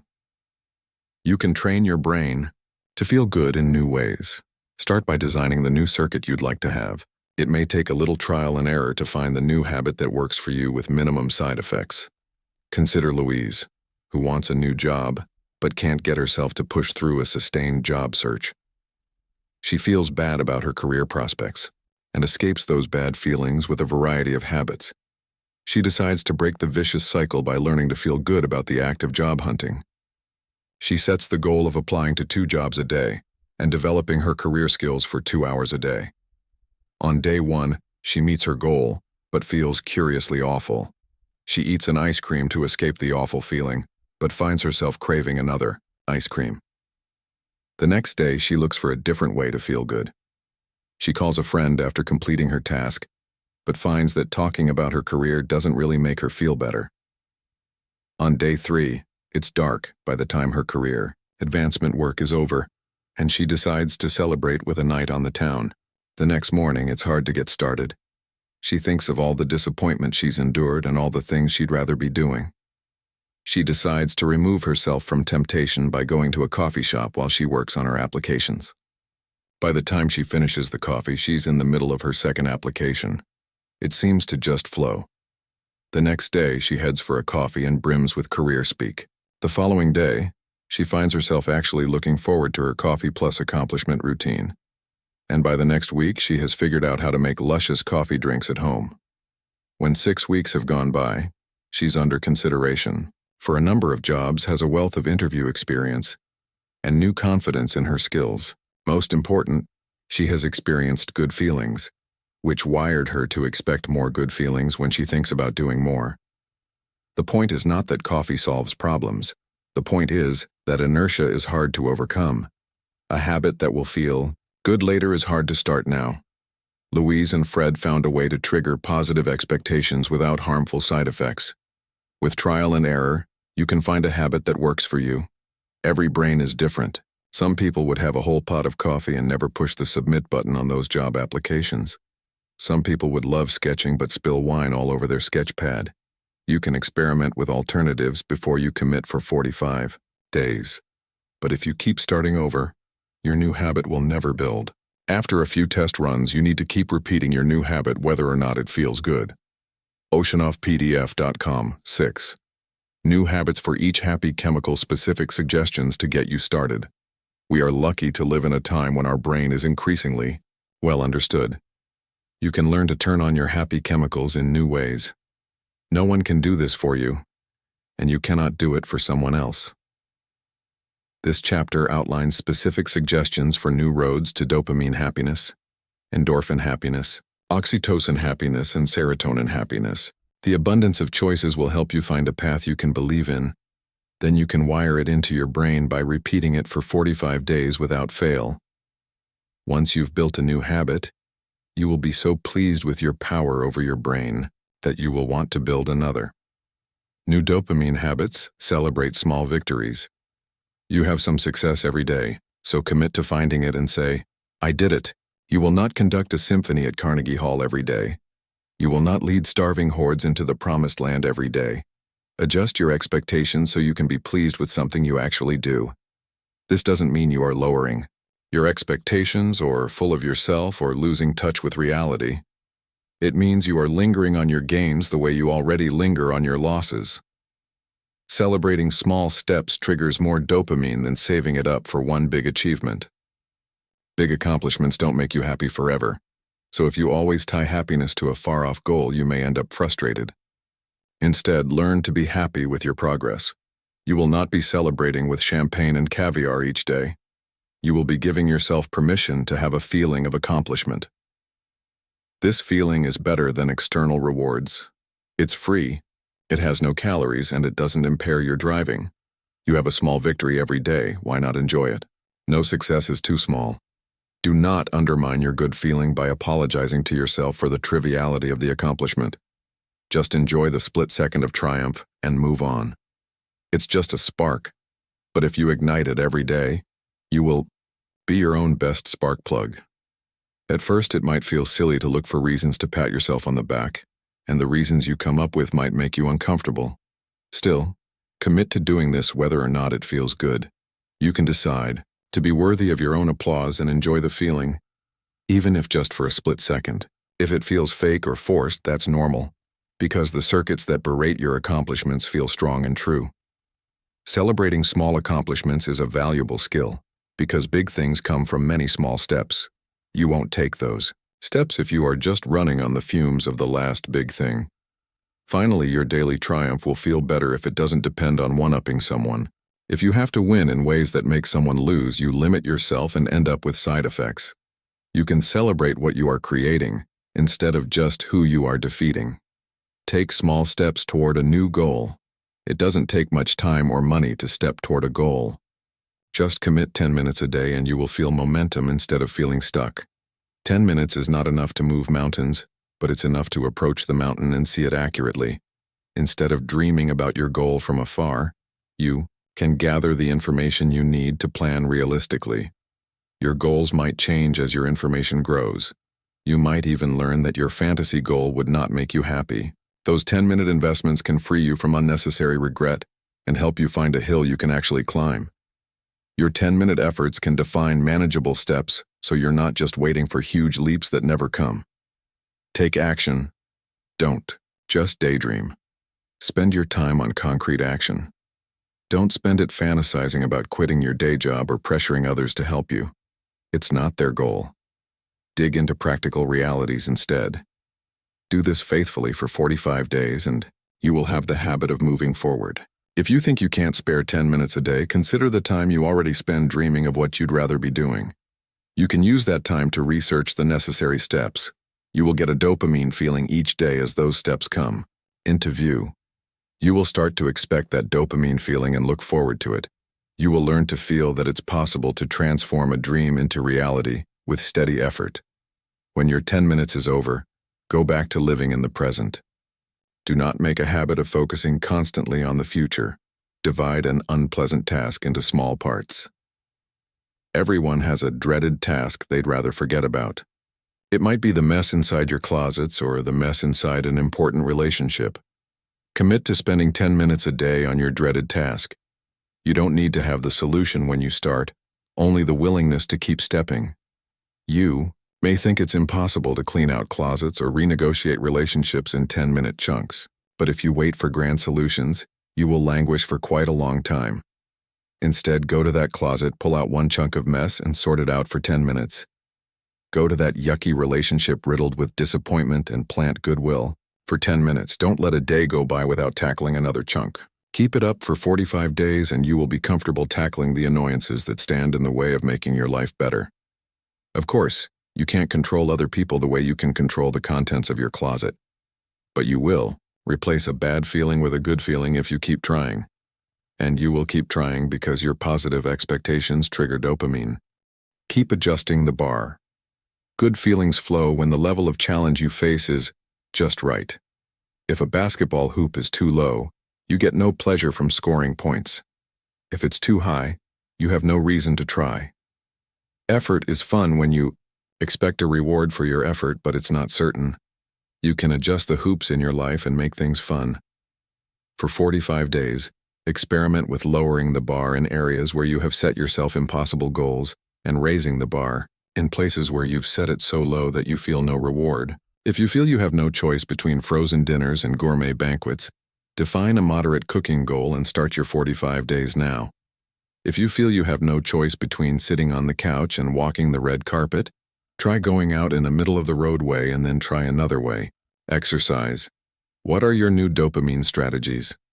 Make a list of remodeling projects that can work for you in each of the following categories. Celebrate small victories.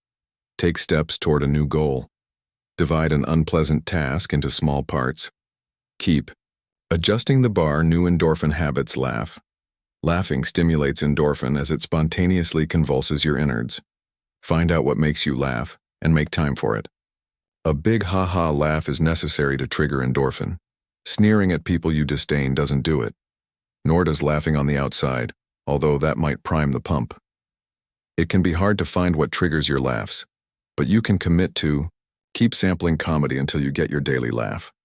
Laughter is a release of fear. Imagine laughing with relief after a close call with a snake. Social risks are more common than predator risk in modern life, and we often fear expressing a socially unacceptable emotion. Social shunning is a real survival threat in the state of nature, so we are wired to take these things seriously. Comedians often express socially risky feelings. When they survive, the part of you that fears shunning laughs with relief. You can think of laughing as creating safety instead of thinking it's frivolous. You can enjoy more relief if you put it at the top of your priority list for 45 days. Don't give up if it takes a bit of trial and error. I often think jokes are not funny, but I have found a local improv troupe that always seems hilarious to me, so I make time for it, a lot. Cry on occasion. Crying releases endorphin because of the physical exertion. I do not suggest making a habit of crying. It comes with a lot of cortisol too. But most adults habitually squelch the urge to cry, and that creates tension. Unsquelching relieves the tension. A few minutes of crying can relieve a bad feeling that you've squelched for years. You can't cry on cue, nor should you make a goal of crying. But for 45 days you can make space to cry if the urge arises. The important step is to notice tension in your chest, back, abdomen, and throat when you are resisting the urge to cry. This tension will loosen when you pay attention to it. Unpleasant memories or sensations may also come up when you lower your guard. Sometimes it's useful information and sometimes it's an old response that you've held in for years. If you feel like crying, don't block it with the idea that it's weak and foolish.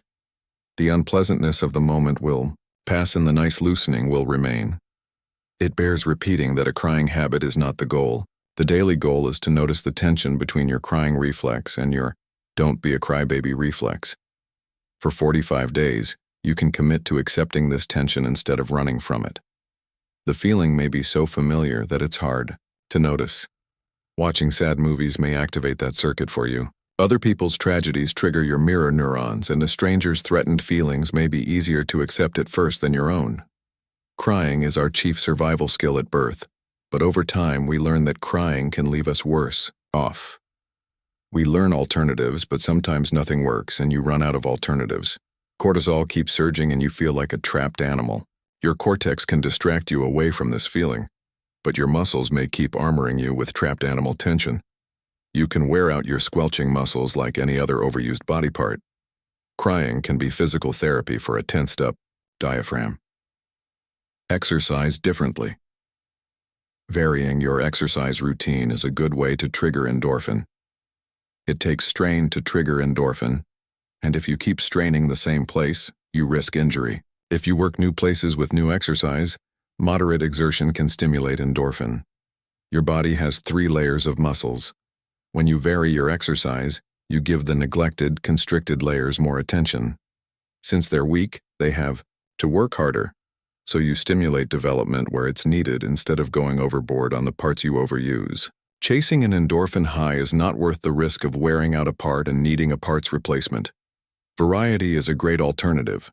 If you're a person who doesn't exercise at all, everything you do will be something different. If you're already athletic, you may hate the uncoordinated feeling you get when you try something new. You may see it as a setback when it's actually strengthening your weakest link. Free yourself from performance anxiety for 45 days. You may like it so much that you want to try another variation for another 45 days. Stretch endorphin is also stimulated when you stretch. Everyone can add stretching to their daily routine because you can do it while you're watching TV, waiting in line, or talking on the phone. Mild stretching brings circulation into constricted areas. Stop before you feel pain.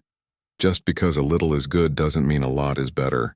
If you stretch every day for 45 days, You will come to enjoy it so much that you will look forward to doing it every day. Stretching is not just about arms and legs. Sample classes that introduce deeper stretches without hurting yourself. The point is not to push harder on the usual spots, but to stretch spots you didn't know you had, such as the muscles between your ribs. Don't forget to stretch your toes, fingers, and even ears. Slow movement is an essential variation on this theme. Tai Chi and Qigong are so slow that you may think they're not real exercise, but super slow movement is more of a workout than it seems. It forces you to use muscles evenly, activating the weaker muscles instead of letting the dominant ones take over. Commit to doing something that doesn't look like real exercise for 45 days, and you will feel the difference. Make exercise fun. Consider switching to a fun exercise for 45 days. An exercise that triggers your happy chemicals helps motivate you toward more vigorous exertion. There are endless ways to make exercise fun. I took a waltzing class and was amazed at how hard I worked. Many people make exercise a social activity, from team sports to chatty hikes. It's fun to exercise with music or an enjoyable audiobook. Novelty also makes things fun. My yoga teacher makes the class completely different every week. Biking or hiking to new destinations is stimulating. Finally, gardening has an extrinsic reward, which motivates many people to keep exerting. Adding fun to exercise can help you persist. Exercise. What are your new endorphin strategies? Make a list of remodeling projects that can work for you in each of the following categories. Laugh, cry. Exercise differently. Stretch. Make exercise fun. Building new oxytocin circuits. Build on proxy. Trust. Social trust is hard to create, so people often use proxies. Animals, crowds, and digital friends are proxies that can stimulate good feelings of social trust without the complications of human bonds. The oxytocin is less than with live personal contact, of course. But proxies can expand the foundation for future trust. Proxy trust is comfortable because there's less risk of disappointment. Animals don't betray you, large crowds don't judge you, and digital friends are always available. Direct human trust always comes with the risk of disappointed expectations and feelings of betrayal. Those bad feelings built circuits that fire when you think about trusting again. Your neurochemical alarm bells ring and your brain presumes there's a good reason. But if you give up on direct interpersonal trust, your brain feels that something is missing. And it is. Oxytocin is missing. Start with small steps that don't trip your alarm. Every time you feel good about an animal, a crowd, or a digital relationship, tell yourself, I am creating this good feeling. It may sound silly or self-centered, but knowing that you are creating it gives it a chance to grow. There will always be reasons for distrust to grow, so a source of balance is precious. Notice your trusting feelings from any source for 45 days and you will build a foundation that can ignite more. Place stepping stones. Maybe there's someone you want to trust, but you can't bridge the divide. It's good to know you can build trust with a long series of very small interactions. Individuals or groups with an unfortunate history cannot always wipe the slate clean all at once. Intermediate steps build trust gradually. The stepping stones can be placed so close together that neither party risks a big betrayal. Each step need only create positive expectations about the next step rather than resolve the whole problem. Each small experience of trust stimulates the good feeling of oxytocin, which connects neurons that help trigger more. Divorce lawyers use this strategy to help a couple reach agreement. You might try it with that person who is ruining your life. Initiate a very small interaction, and if that proceeds without disaster, do it again. The goal is not to trust blindly and get disappointed. The goal is to build positive expectations. Coexisting without trust is bad, but getting burned again is worse. So instead of taking a leap of faith with that crazy neighbor or the coworker who stabbed you in the back, you can find steps that are comfortable. For 45 days, craft reciprocal exchanges that build stepping stones toward trust with difficult people. You can't predict the result since you can't control others. But you will expand your sense of control over the trust bonds in your life. This is hard work and it may not feel good in the short run. But in the long run, it builds confidence that you can do something about those thorns in your side. You might start by just making eye contact with that person who's making your life difficult. The next day you could comment on the weather, and add a smile the day after that. It could take a week to build up to a shared chuckle about traffic, and even that may stir up bad feelings that are curiously strong. But you will continue making neutral contact, neither venting anger nor rushing to please. In 45 days, you will have built a new shared foundation. You may always need to limit your trust in this person, but you will be able to relax in his presence the way gazelles relax in a world full of lions. Be trustworthy. Oxytocin works both ways. When other people trust you, it feels good whether or not you trust them. You can enjoy more oxytocin by creating opportunities for people to trust you. Handle this strategy with care. You do not want to be the rescuer of everyone you know 45 days from now. Your goal is simply to feel the pleasure of another person's trust for a moment each day. Of course, you can't force other people to trust you, and it may take more than a moment to extend yourself in ways that build trust. Do not spend a lot of time seeking approval. Simply honor your commitments and then pause to enjoy being a person who honors her commitments. It may sound self-important, but the circuit it builds is the foundation of future trust. So plan to honor your commitments scrupulously for 45 days. Create a trust verification system. You can practice the old adage, trust but verify. Monitor results. Count your change. Check up on people. That may sound harsh, but verifying makes it possible to develop trust with strangers. If you're too nice to verify, you get stuck inside the safe harbor of people you already trust. To venture beyond, you have to interact with people whose trustworthiness is unknown. By trusting and verifying, new trust can grow. If you do it for 45 days, you can't predict what others will do, but you can build confidence in your ability to extend your trust circle. Instead of being confined to the niche where you can trust everyone, you have a tool for taking controlled risks. Do not grow your circle by trusting people who are not trustworthy. The goal is not to trust as an end in itself, but to gather information about good places to trust. You succeed whether or not the other person shortchanges you, because you build trust in your own verification plan. Celebrate that each day, whether your trust is rewarded or disappointed. Natural selection rewarded those who fanned out from familiar turf. In the animal world, young males are often ousted from their natal groups, or they leave on their own initiative because they're excluded from mating opportunities. They experience huge cortisol stress when they leave their trust networks for parts unknown, according to excretory samples taken in the wild. This stress intensifies when a new troop rejects them. But the seekers don't give up. They keep trying to build trust bonds because it feels great when they succeed. Get a massage. Massage stimulates oxytocin. You don't have to spend a lot of money to have a daily massage. Here are some other options. Start a reciprocal exchange with a massage buddy. Build the skill in a community education class so you can absorb the enthusiasm of your classmates. Try self-massage, which is surprisingly effective too. The Qigong self-massage technique requires no special strength, and it's easy to learn from a video. Once you create the habit of stimulating your oxytocin in this way, it's a pleasure you will always have available. Exercise. What are your new oxytocin strategies? Make a list of remodeling projects that can work for you in each of the following categories. Build on proxy, trust place stepping stones. Be trustworthy. Build a trust verification system. Get a massage building new. Serotonin circuits express pride in what you've done. Pride is complicated. Applause seeking can have bad side effects, but when you get no recognition from others, something feels wrong. You could applaud yourself, but the brain is not easily tricked by hollow self-respect. It wants respect from others because that has survival value. Alas, there is no guaranteed safe way to get this serotonin boost. Social recognition is unpredictable and fleeting. But you can stimulate your serotonin without being a jerk. Simply express pride in something you've done once a day. Pride is a rudder that helps you navigate opportunities to get social recognition. It helps you steer between the opposite extremes of constant approval-seeking and cynical dejection. Taking pride in yourself means more than just thinking it silently. Exercise.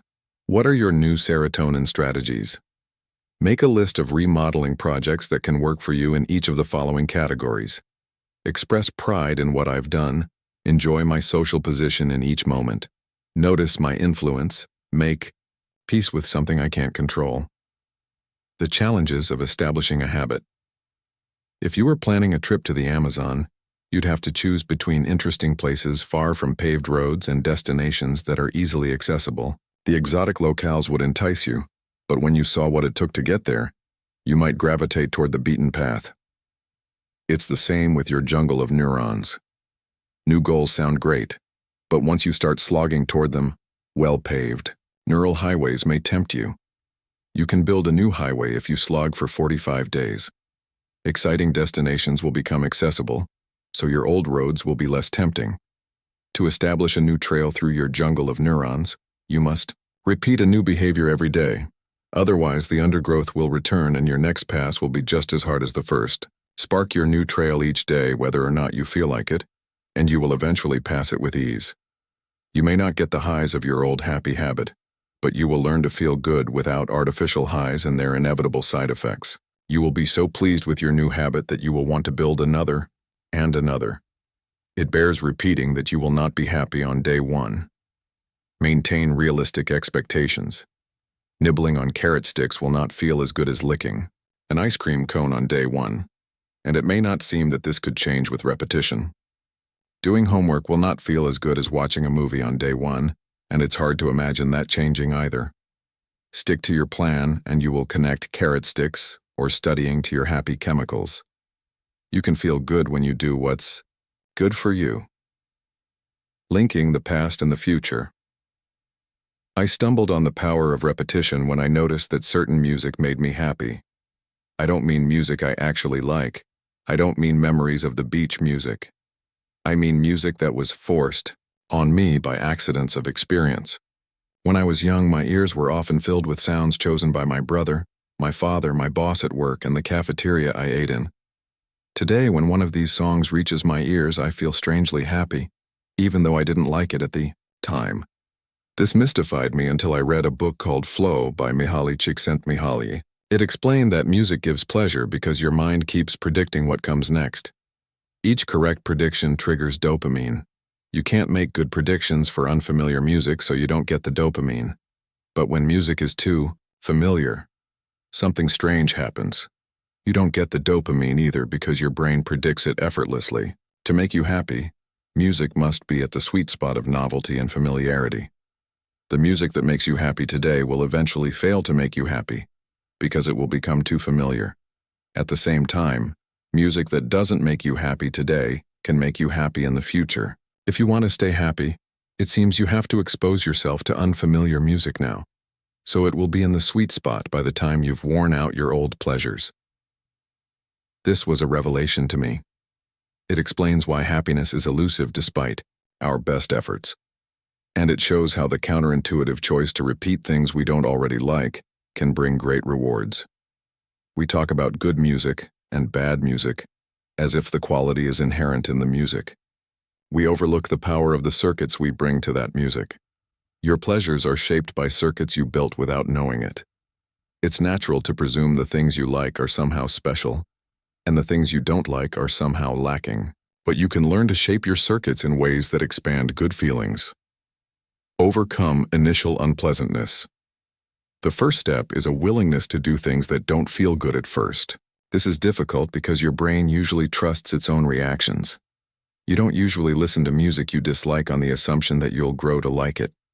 You don't befriend a person you dislike or join an activity you're bad at on the assumption that something will change. It's natural to trust your current likes and dislikes, but now you know that they're based on accidents of experience rather than complete information. Your accidental circuits cause the threatened feeling you get when you depart from the road you know. If you avoid the threatened feeling by sticking to the old road, you miss out on a universe of potential happiness. You can learn to enjoy the challenge of embarking on a new road. Make a commitment to one pathway at first. With so many choices and so many neurons, you can build a lot of new pathways to your happy chemicals. But you only have a limited amount of time and energy. If you spread it everywhere, a new road may not get built. So choose one remodeling project to start with. Commit to repeating it for 45 days whether or not you feel like it. If you miss a day, start over with day 1. Commitments to yourself can be difficult to enforce. For example, I made the commitment to bring reusable bags with me when I buy food, but I kept forgetting them. So I added the commitment to go back to my car and get them if I forgot. The next time I found myself at the supermarket without the bags, I thought, I'm too busy to go back to the car. Then I realized that I will always be busy and I am a powerless person if I can't even honor a commitment to myself. So I went back to the car to get the bags, and I never forgot them again because I didn't want to waste time going back to my car. You will not want to waste time starting over with day 1.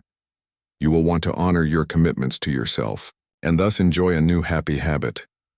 The following chapters lead you through a series of commitments to your first remodeling project. After that, you will love your new power over your brain and find many ways to use it. Your action plan. Formulate a plan that works for you. We've all heard that a long journey begins with the first step, but we all know it's more complicated. Before the first step, you have to choose the right course, so you step in the right direction. After the first step, you know how deep the mud is, but you have to find the will to take the next step anyway. To complete 45 steps, you need an action plan you believe in. You need to choose the first new happy habit you want, to build the date you will start, and the tools that will ease your steps. This chapter and those following will help you commit to those choices. Exercise. Timeline for your commitment to self. Finish this chapter on choosing a new habit by. Finish next chapter on choosing happiness over unhappiness by. Finish final chapter on tools by. How to overcome the inevitable internal conflicts you will face. When you embark on a plan to stimulate one happy chemical, you can see how it might undermine another happy chemical. If you seek more serotonin, for example, you may see a threat to your oxytocin. And if you seek more oxytocin, it may feel like a setback for your serotonin. When you seek dopamine in one way, you have less energy to seek it another way. And your cortisol may be triggered by any and every kind of seeking. You may wish for a perfect plan before you take your first step, but perfect never comes. You will have to make trade-offs on your way to a new happy habit. Fortunately, our brain evolved to make trade-offs. A dog can only dig for a bone by passing up the chance to dig in another spot.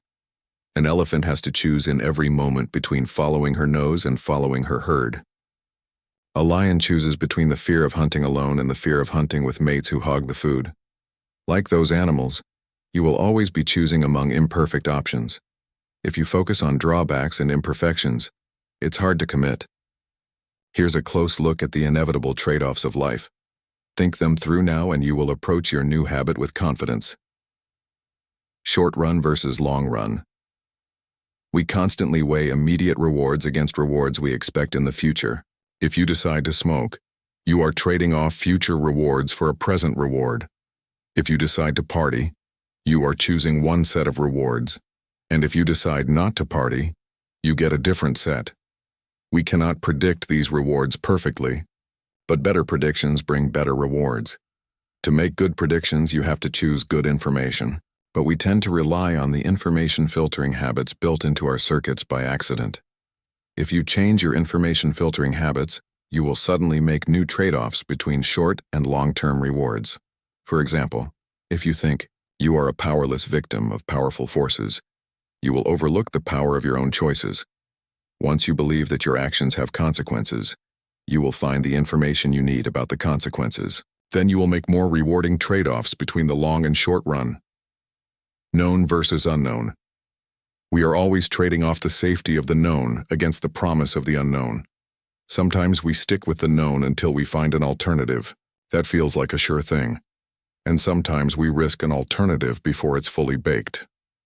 Once you choose, you see the drawbacks of your choice up close, but you never know how the other option would have turned out.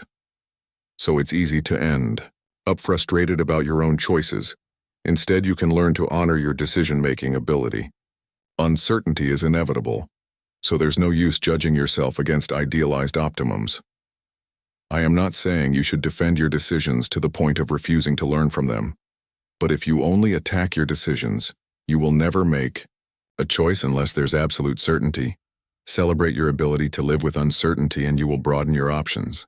Individual versus group. The protection of a group feels good, but striking out on your own feels good too. It would be nice to have both, but that's not a realistic expectation. Painful choices are everywhere, and we often make them worse by focusing on what we're missing. You miss your independence when you're in a group, and you miss the safety of the group when you follow your individual impulses. Unhappy chemicals surge when you focus on the downside of each option. You could focus on the benefits you are currently enjoying instead. Enjoy the group when it's group time and enjoy your individuality when you're alone. Appreciating what you have is difficult to do because the mind naturally seeks what it doesn't have. It's natural to feel the squeeze on your personal interests while you have group support. And when you go your own way, it's natural to worry about the loss of social ties. We want to have it all, but this trade-off is part of being human. Instead of expecting it to go away, pride yourself on your ability to manage it. Free will versus dependency. If you were an animal in a zoo, you might envy wild animals and try to break free. But if you were a wild animal, you might break into the zoo to enjoy food that comes effortlessly. At the zoo where I volunteer, animals often break in and rarely break out. Meeting your own needs often feels like a burden, but when you are dependent on others to meet your needs for you, you miss out on happy chemicals because they are stimulated by the act of meeting your own needs. A wild animal lives with great stress as it struggles to fill its belly, compete for mates, and protect its offspring from predators. Though we like to imagine a pristine state of nature, meeting your needs is stressful. Yet this is the job our brain evolved for, and escaping the burden does not make it happy. You may long to be taken care of, but if you actually escape the burden of meeting your own needs, you would find yourself surprisingly unhappy. You might end up filling your life with stress about the inadequacy of what's given to you. You might feel trapped in rage at your caretakers, while fearing to leave them and return to a life of meeting your own needs. Choice is so frustrating that a person sometimes opts to live in a zoo, meaning they want to be protected and led. When they feel bad, they don't know why, so they blame the zookeeper for failing to meet their needs adequately. They resent anyone they believe to have power over them, and end up with perpetual hostility toward their providers and leaders. They enjoy a sense of personal power by putting down those they perceive as more powerful. But this habit never really makes up for the personal power you lose when you make others responsible for meeting your needs. Find the joy of meeting your own needs instead. You can celebrate your freedom to choose your steps instead of experiencing them as a burden. Exercise. What are your trade-offs? There is no perfect path to happiness. You will always have to navigate trade-offs as you build new pathways. Make a list of the choices you face in each of the following categories as you attempt to build your first new circuit. Short run versus long run. Known versus unknown. Individual versus group. Free will versus dependency.